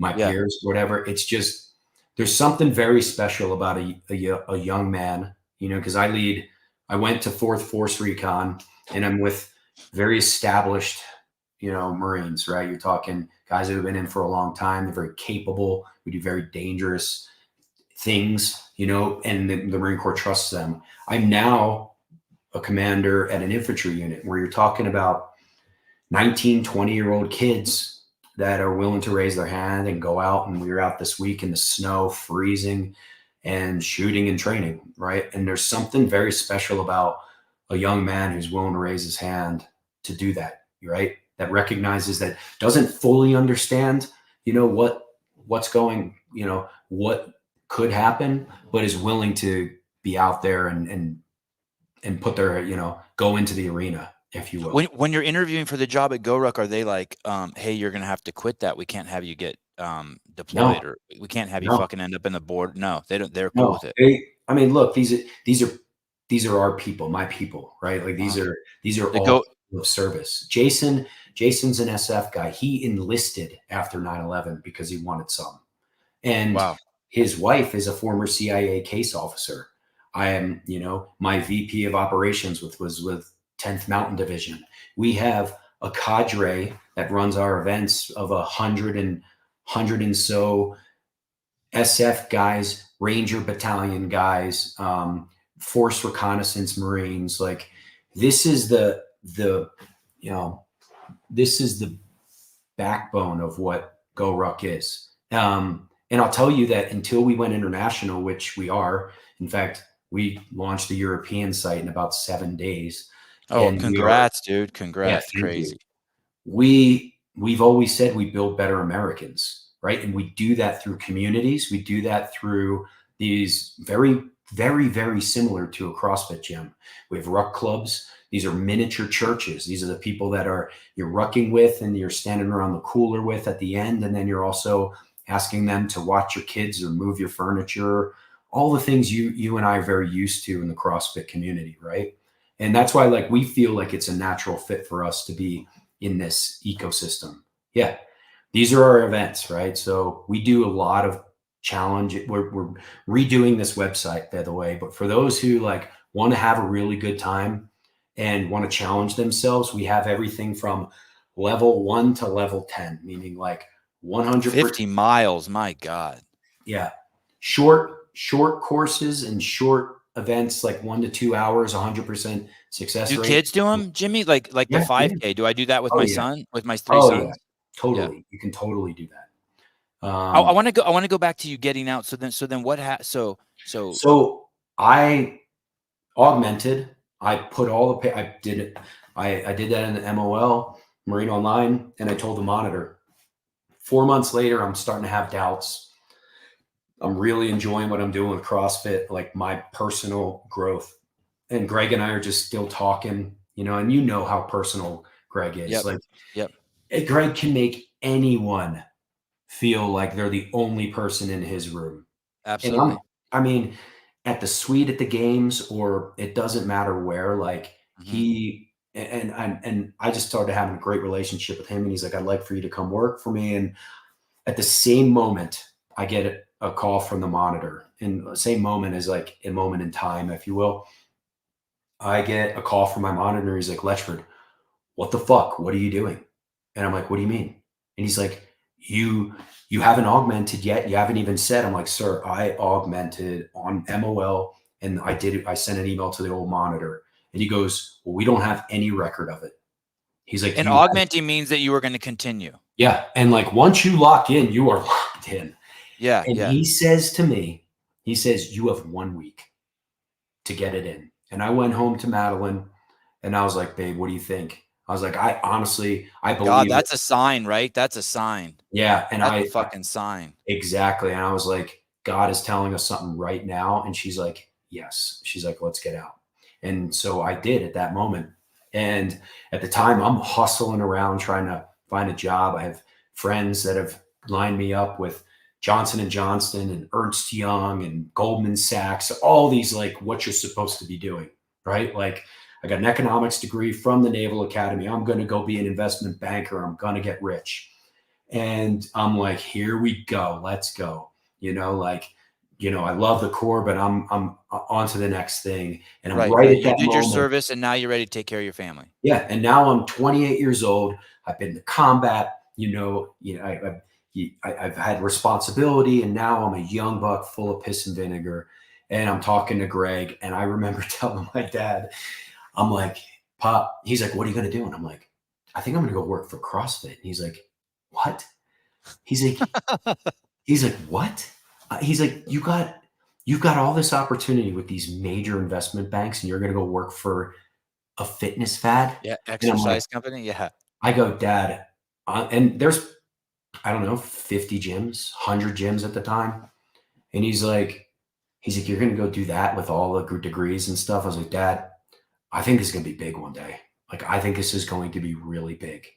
And fast forward 5, 6, 7 years, he's an affiliate. Oh, that's awesome. It was just a magic. That shows some real support from your parents. Yeah, they always have, man. They always have. They're at a part of a ruck club right now, and they met Greg and they always talk. Like Greg and my dad text back and forth, and Greg always asks me, hey, how's Jet and Ginger? And he's like, I love those people kind of thing.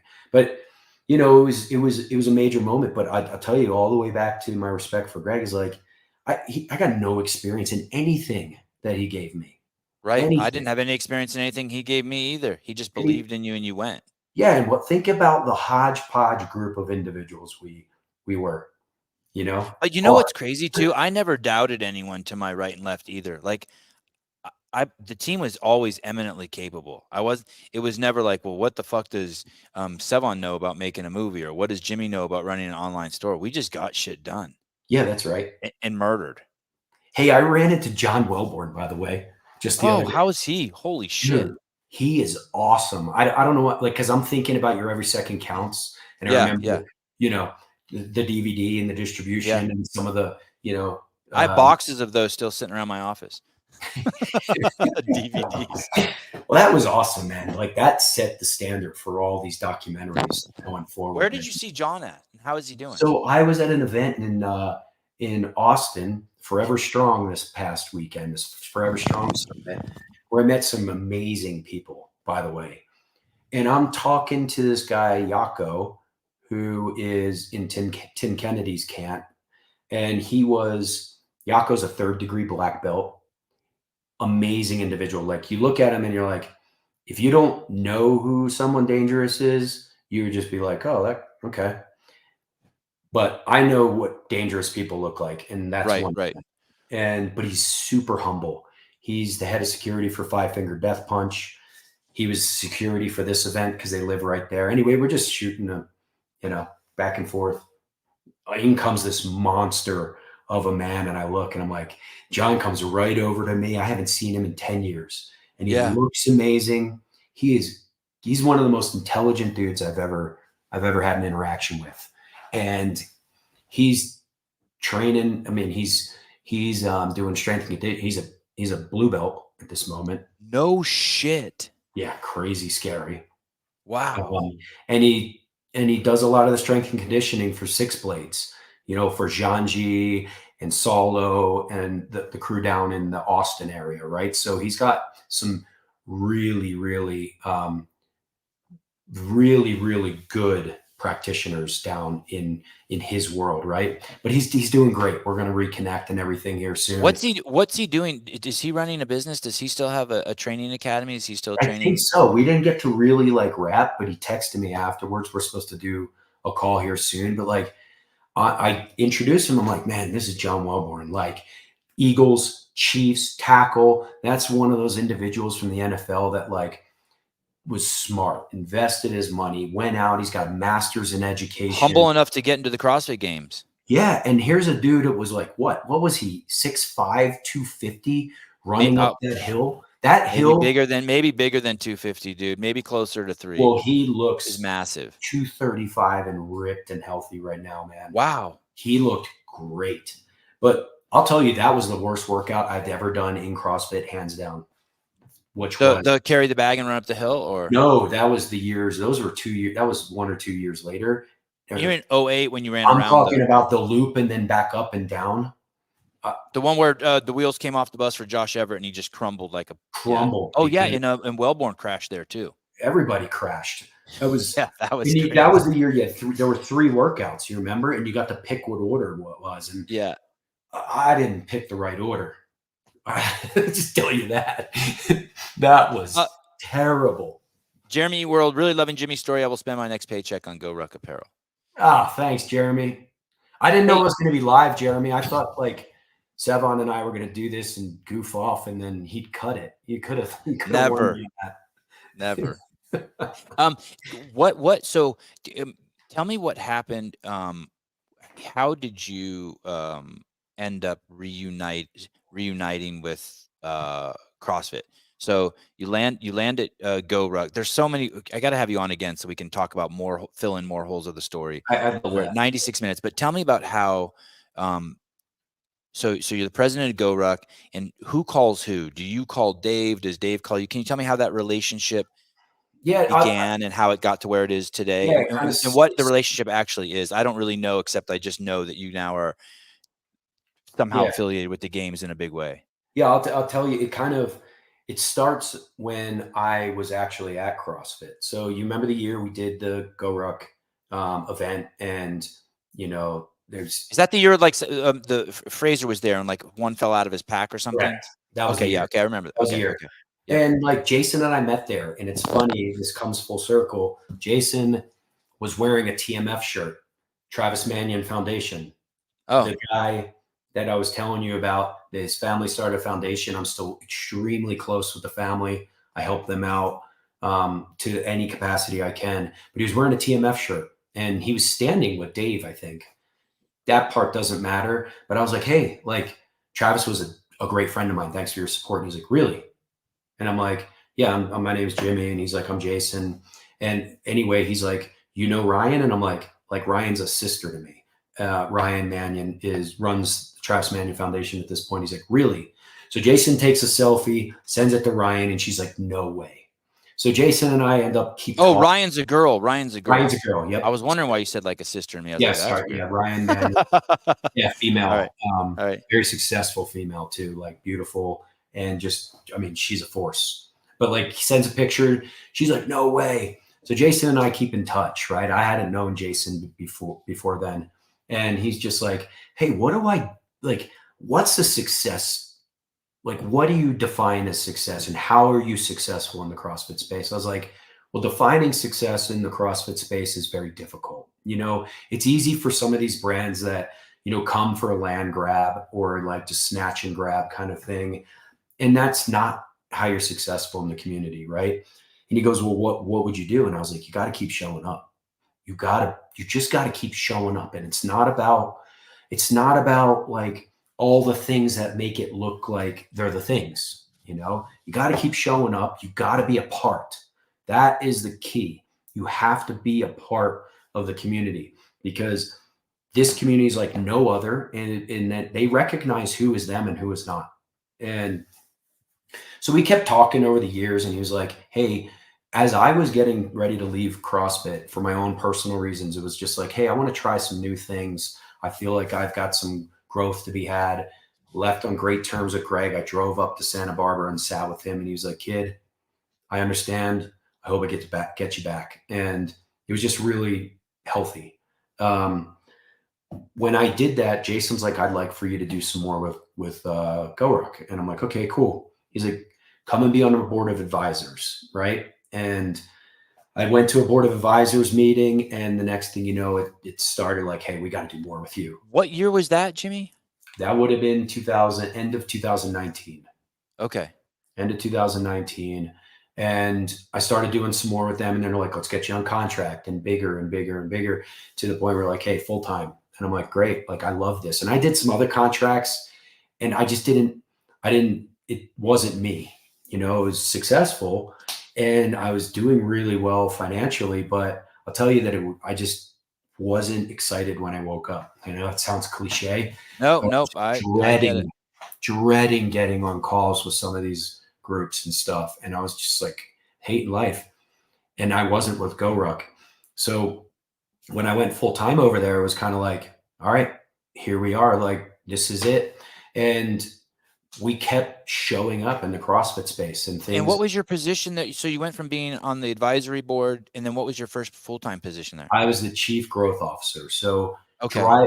It was basically, and that is a real term. It's like, you're responsible for driving top line revenue, right? Opportunities, all the partnerships, you name it. If it contributes to the top line, that's your kind of role, right? Okay.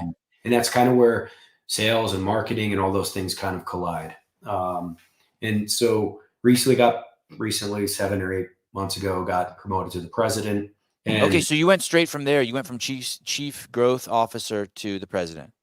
I actually had an additional, so growth officer and marketing officer at the time, to kind of tighten up some of our marketing initiatives. There's really kind of to glue some of the things together. But then now it's president. So I oversee a lot of those things still. All of that comes to this, right? We continue to keep showing up at CrossFit space in CrossFit world, and we're doing it the way GoRuck does it, authentically. Big initiative was like, hey, let's put rucks on people's back. Like, we're direct to consumer brand. We need to make sure that, put these things on people's back and make them understand, help them understand what the quality is of our gear, so that they, that they'll want to be our customers, part of our brand.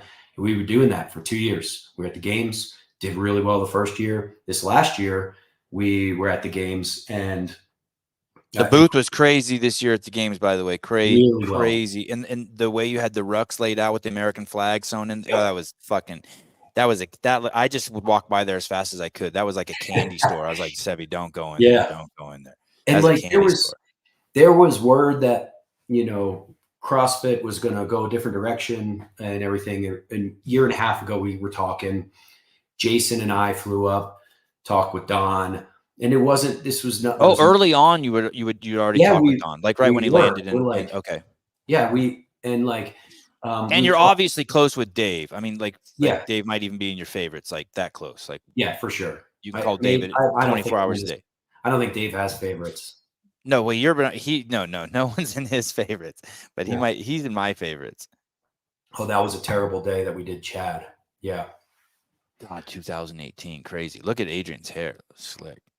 Yeah, okay, so early on when Don took over, you knew him, and you're like, hey, Jason, let's go meet with my homie Don. He's now the CEO of CrossFit. It was not entirely like that. The partnership team, there was some new people at the partnership team, and like, throughout the time, they were like, would you be interested? And we're like, yeah, I would be interested.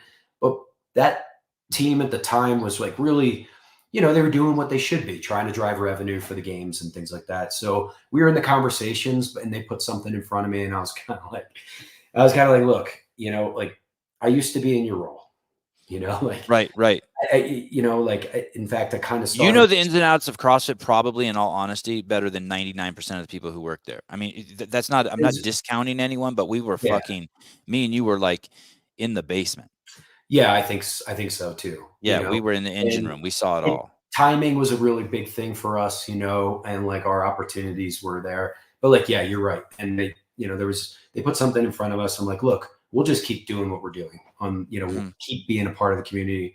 No, thank you. And that was the plan. And we got to the games this past year, and we just showed up like, let's do it. Very GoRuck. And for those of you who don't know, I just want to throw this out there. The biggest contract in the history of CrossFit ever signed, Jimmy was the linchpin there. Jimmy was the liaison between CrossFit and Reebok, who was owned by Adidas.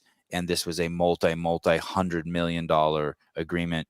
Jimmy was the one that got Matt O'Toole and Greg in the room, a dozen times together to make it happen. So when he says he's been there, done that, Jimmy's like, he knows that, and that's probably why he probably hates being in some of those meetings, because he knows everything from the bullshit to the sincere shit. So I just wanted to let people know. I also though, like, I'm not like, you're right in a lot of that stuff. I also I really give a shit about the success of CrossFit.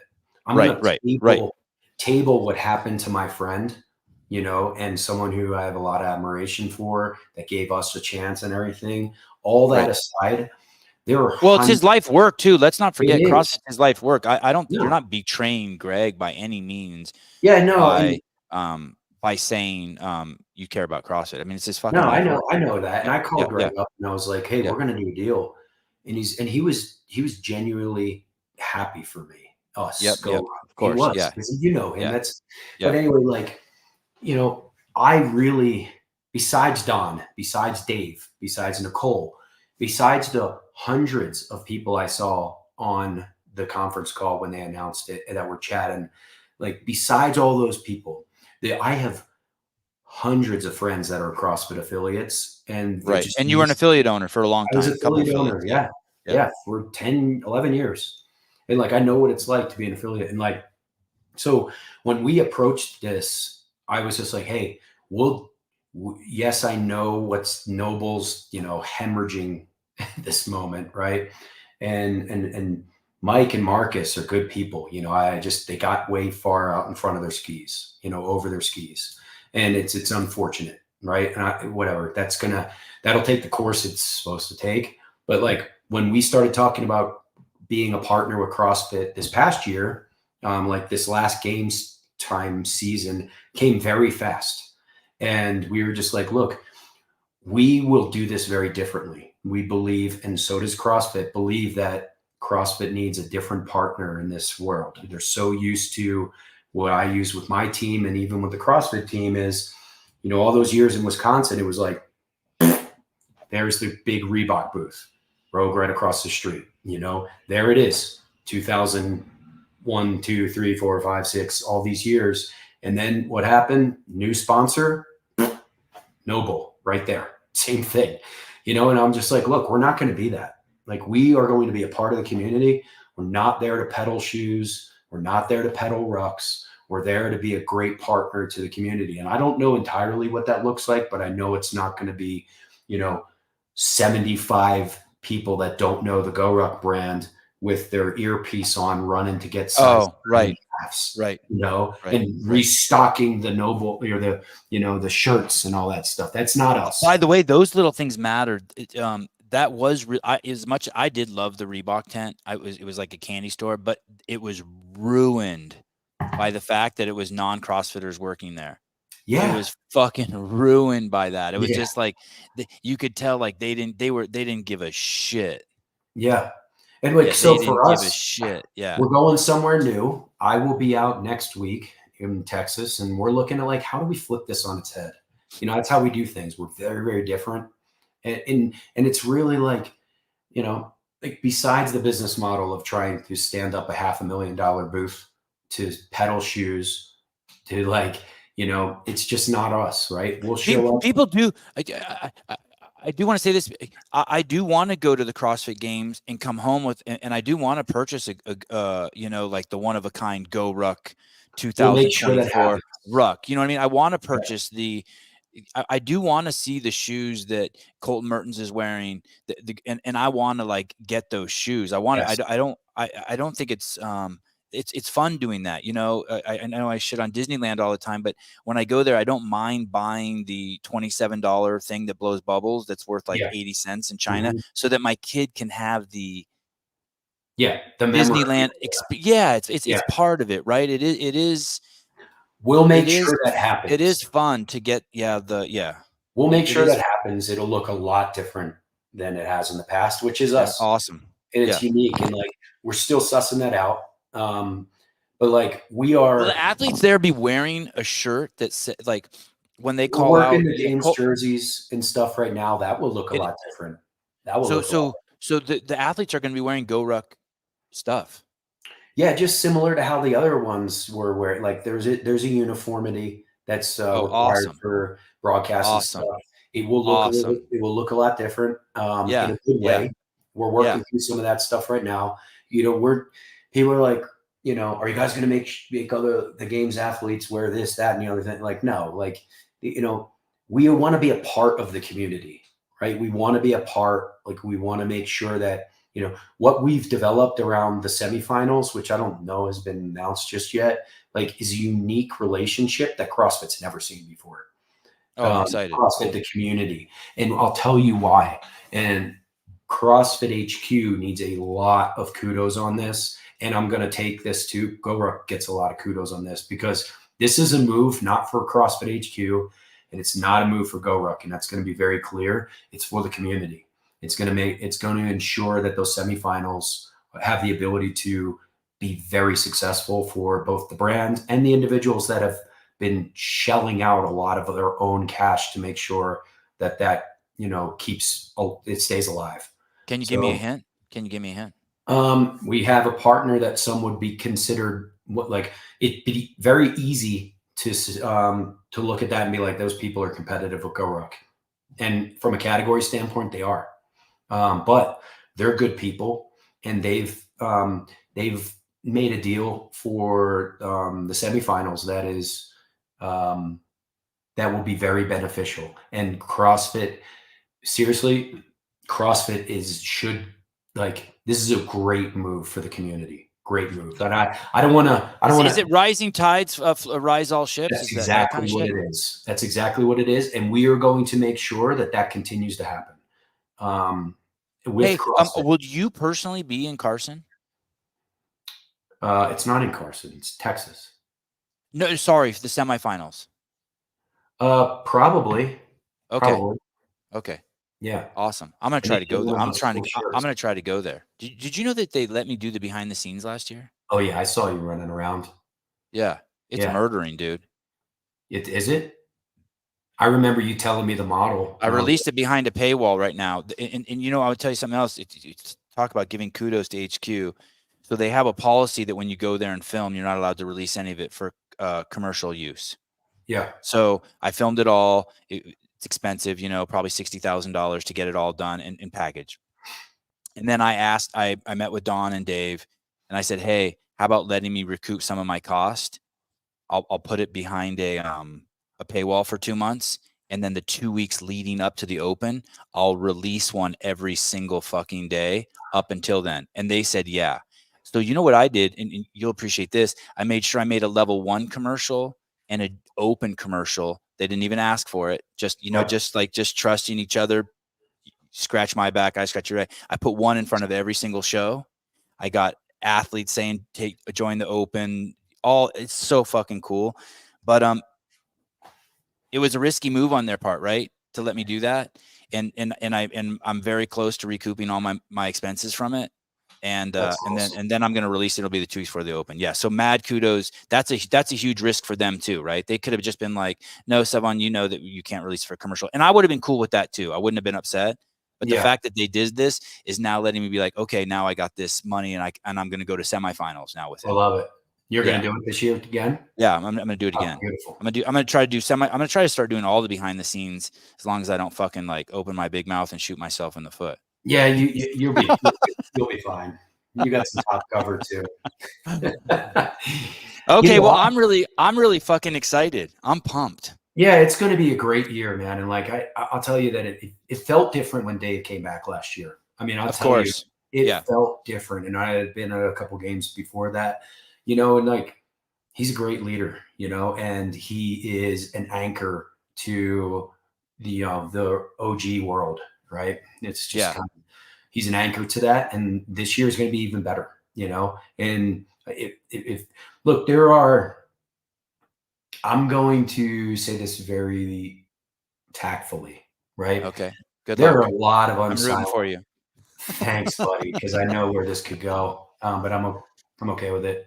There's a lot of people that just sit on the outside and just wait for moments to happen, right? They're not really in the arena. They just take pop shots, and that's not good for anybody. It's really not. It's not good for the community. It's not good for the methodology. It's not good for any, it's just rhetoric. And it shouldn't happen, honestly. Like, this is a magical thing. This was always a unique thing because CrossFit is a brand. Like, you look at the logo, it's a brand. It also, you remember this, right? This is one of those things that was a difficult kind of, it was difficult to really suss out and divide up, right? Because you have the brand, right? Like what goes on a shirt and all that stuff. And like CrossFit was also like a verb, right? Like that person's CrossFitting in the corner. He's doing squats and running over to the pull-up bar. That's CrossFitting, right? And it's a sport, right? But it's the methodology, right? That's the magic of it all, right? And CrossFit HQ, whether or not it survives, I think it absolutely thrives. But whether or not there's still CrossFit, it's what Greg built and everything. And like when people are on the outside taking pop shots at it, on the decision that was made here or what was done to make, whatever be more healthy or have a stronger foundation or to do the things that people have been asking for a long time. Like those are tough decisions. And sitting on the, in the cheap seats, throwing rocks into the arena, it's not how it should be. And, and like, it's unfortunate that they're out there. Right. And anyway, I just need to get that out. Hey, does Jason own GoRuck? All of it. Yeah. You sound like a guy that works for a company that's owned by a guy. Yeah. And there won't be outside money. There won't be an IPO. There won't be, VC dollars. There won't be a sale. Like there's something magical here that I feel honored to be a part of. Well, congratulations to GoRuck for acquiring one of the most stand-up dudes I've ever met.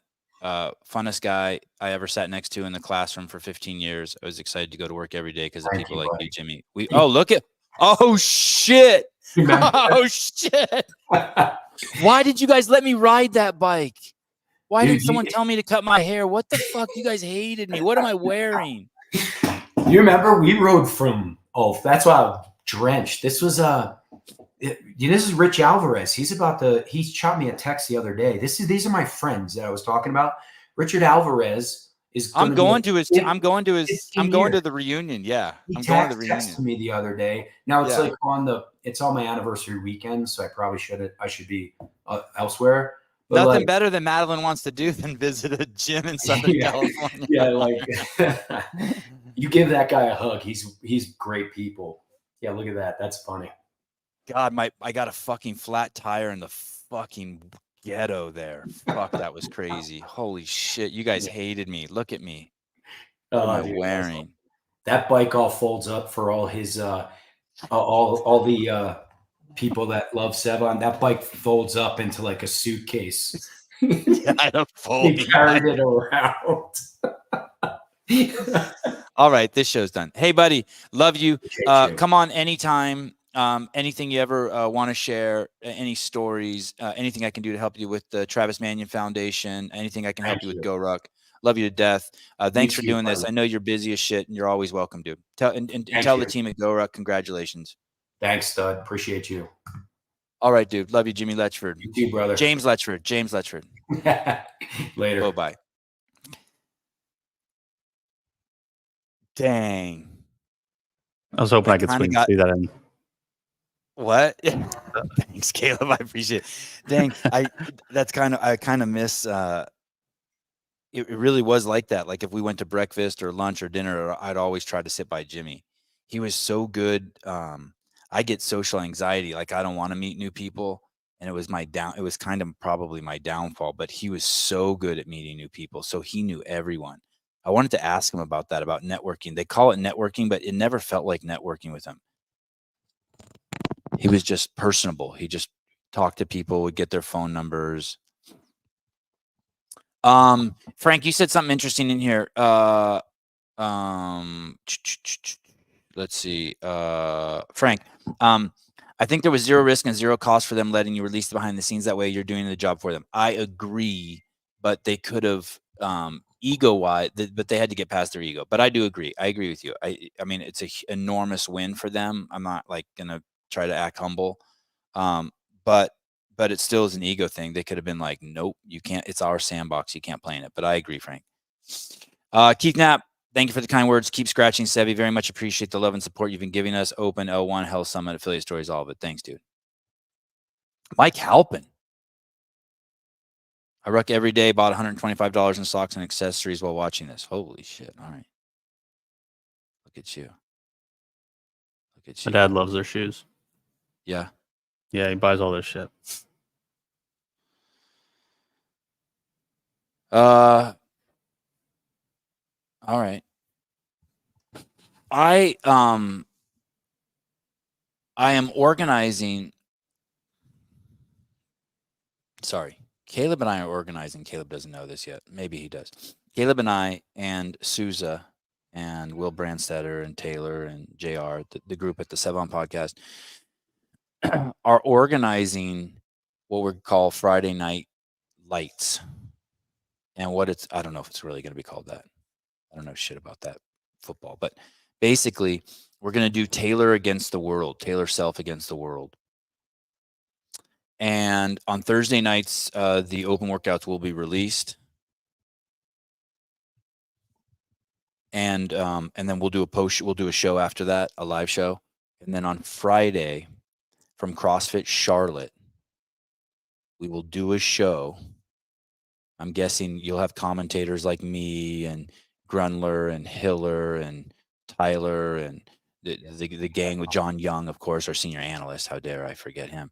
And we will have it'll be Taylor against, week 1, Jason Hopper, week 2, Dallin Pepper, week 3, Colton Mertens. We don't have the athletes locked in yet. If you are an athlete, and we need a sponsor for it. We don't really need a sponsor for it, but it would be nice to get a sponsor for it. Someone who's like willing to take care of the minimal cost it's going to run this, but it is going to be dope. We're going to get to see our very own Taylor Self, put it all out on the line, and there's going to be, it'll be, you saw the last show we did, fucking most beautiful, clear, fucking open workout I've ever seen. And it was Taylor doing the Wadapalooza workouts. We'll add 1 or 2 cameras. I do believe from the little bit I've heard from Taylor that it will be open to the public, but you will have to turn your cell phone off and put it into a bag. We will be collecting all the cell phones. We don't want anything interfering with the signal in the room. And even if you're not on the Wi-Fi, we're hearing that the signals in the room are what's fucking everything up. I think we should get some Faraday bags. We'll put everybody's cell phone in a Faraday bag, and then do they make a big one of those? You could probably turn them off and put them in a Faraday bag. Yeah. Yeah. So it is going to be. It is really going to be something cool and special. And I know you guys are ravenous, and I know you guys like to party and watch these guys do the workouts. So I'm so excited that we're doing this with you guys. But it'll be a 3, 2, 1, go, and Taylor against the world.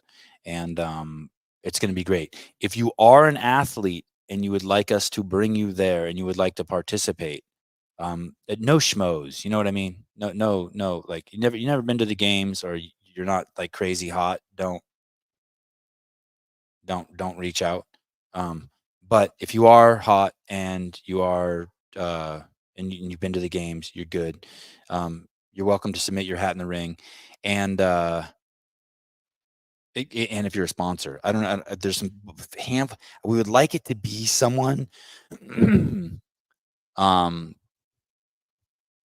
who we can get behind. I honestly, we don't need a sponsor, but I think it would be an honor for any sponsor to do it. I would want the sponsor to feel like they're honored to do it. So we've reached out to some people, and they, and they're kind of normal. They're like, well, we need to see your stats or your numbers. And I don't really want to share any of that with someone, a sponsor. I want you to be like, oh shit, yeah, we know what the Sevan Podcast is and what you guys are going to do.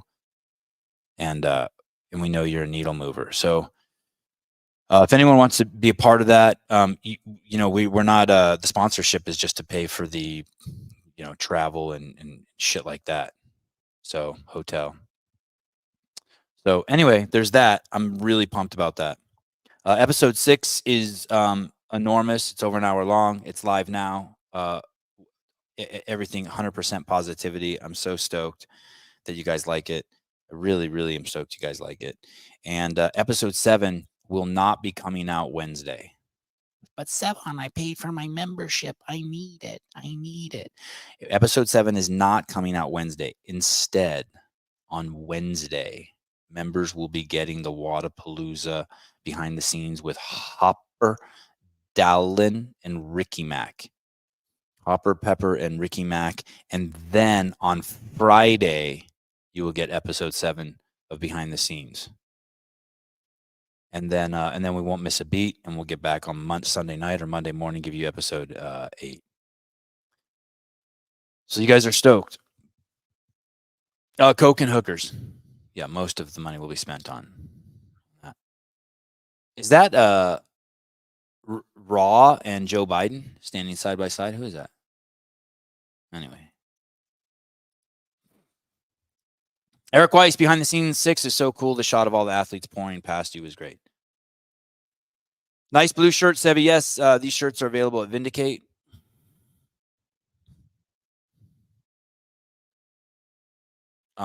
Richie Rich, I've ordered my first 2 CEO shirts. The purple and gold is, oh yeah, that's one of my favorites. King shit. Excuse me. Will Greg's appearance at the games be in Behind the Scenes? I didn't see Greg at the games. Yeah, he was there for a little bit. Yeah, if anyone else, maybe, I don't even know. I haven't even seen all the behind the scenes. I haven't seen episode 6. I haven't seen episode 7. So thank you, Mike Halpin, talking about the Wadapalooza behind the scenes. It's real good. Hopper mic'd up, chasing Noah's gold. Yeah, I think it's the best behind the scenes ever. That's really good. What's happening in San Diego? Sevi, is your house okay? Are you close to San Diego? No, I'm nowhere near San Diego. What's going on? I think I drank too much coffee again. My voice is getting all crazy. I'm breathing through my mouth. I feel like a rabid dog. There's a flood. Oh, in San Diego.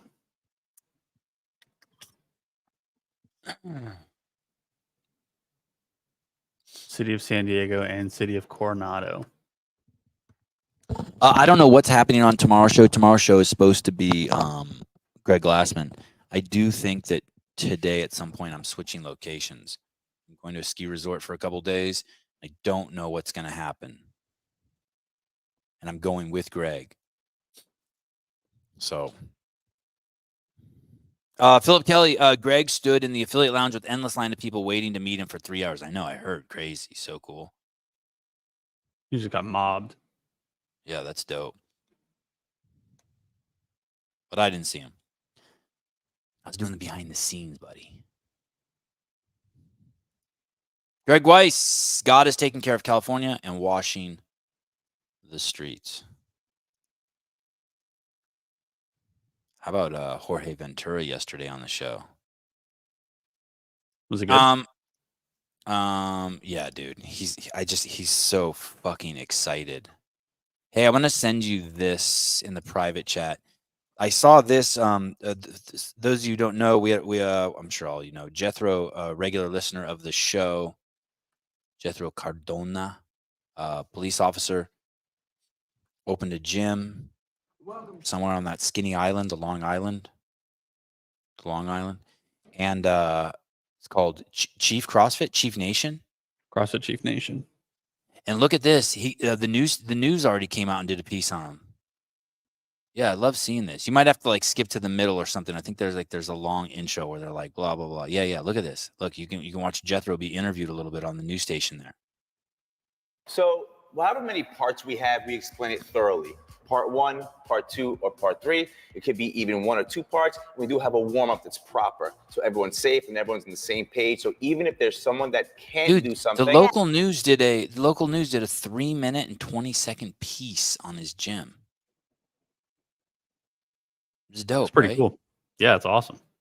So congratulations, Jethro. Look at you. Wrong shirt. You should be wearing a CEO shirt, but I ain't hating.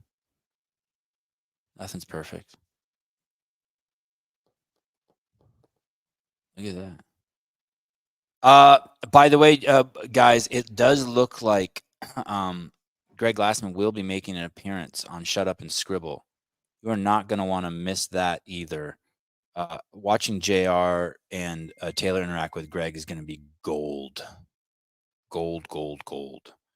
And it'll be a side of Greg, just like you got a side of Greg from Sousa that you hadn't seen before.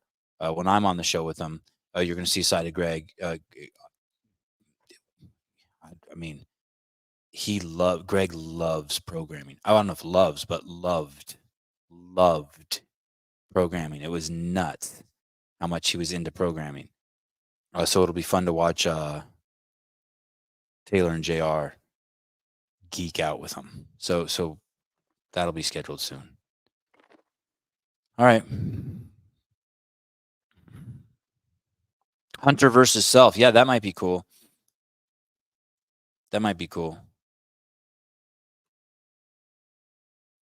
Oh, Taylor Self versus Tyson Bajan. Shit. God, you guys are thinking way out of the box. I appreciate it. Wow. I didn't even think about that. That would be pretty cool, actually. Yeah, that would be really fucking cool. Holy shit. I feel like we need a live call-in right now. I know, me too. It's been a minute, but I got to go. I have this fucking giant booger I'm about to pick out of here as soon as I'm off the air. Fuck, it's massive. When I breathe, I feel it. Like when you have one, it's like you feel it shifting with each. Those are annoying. You just want to. Oh, dude. I mean, I could pick it out so easy right now, but I'm a fucking classy man. All right. I lost my $150 Wool Filson hat while I'm here at Greg's. If anyone finds it, let me know. Talk to you guys later.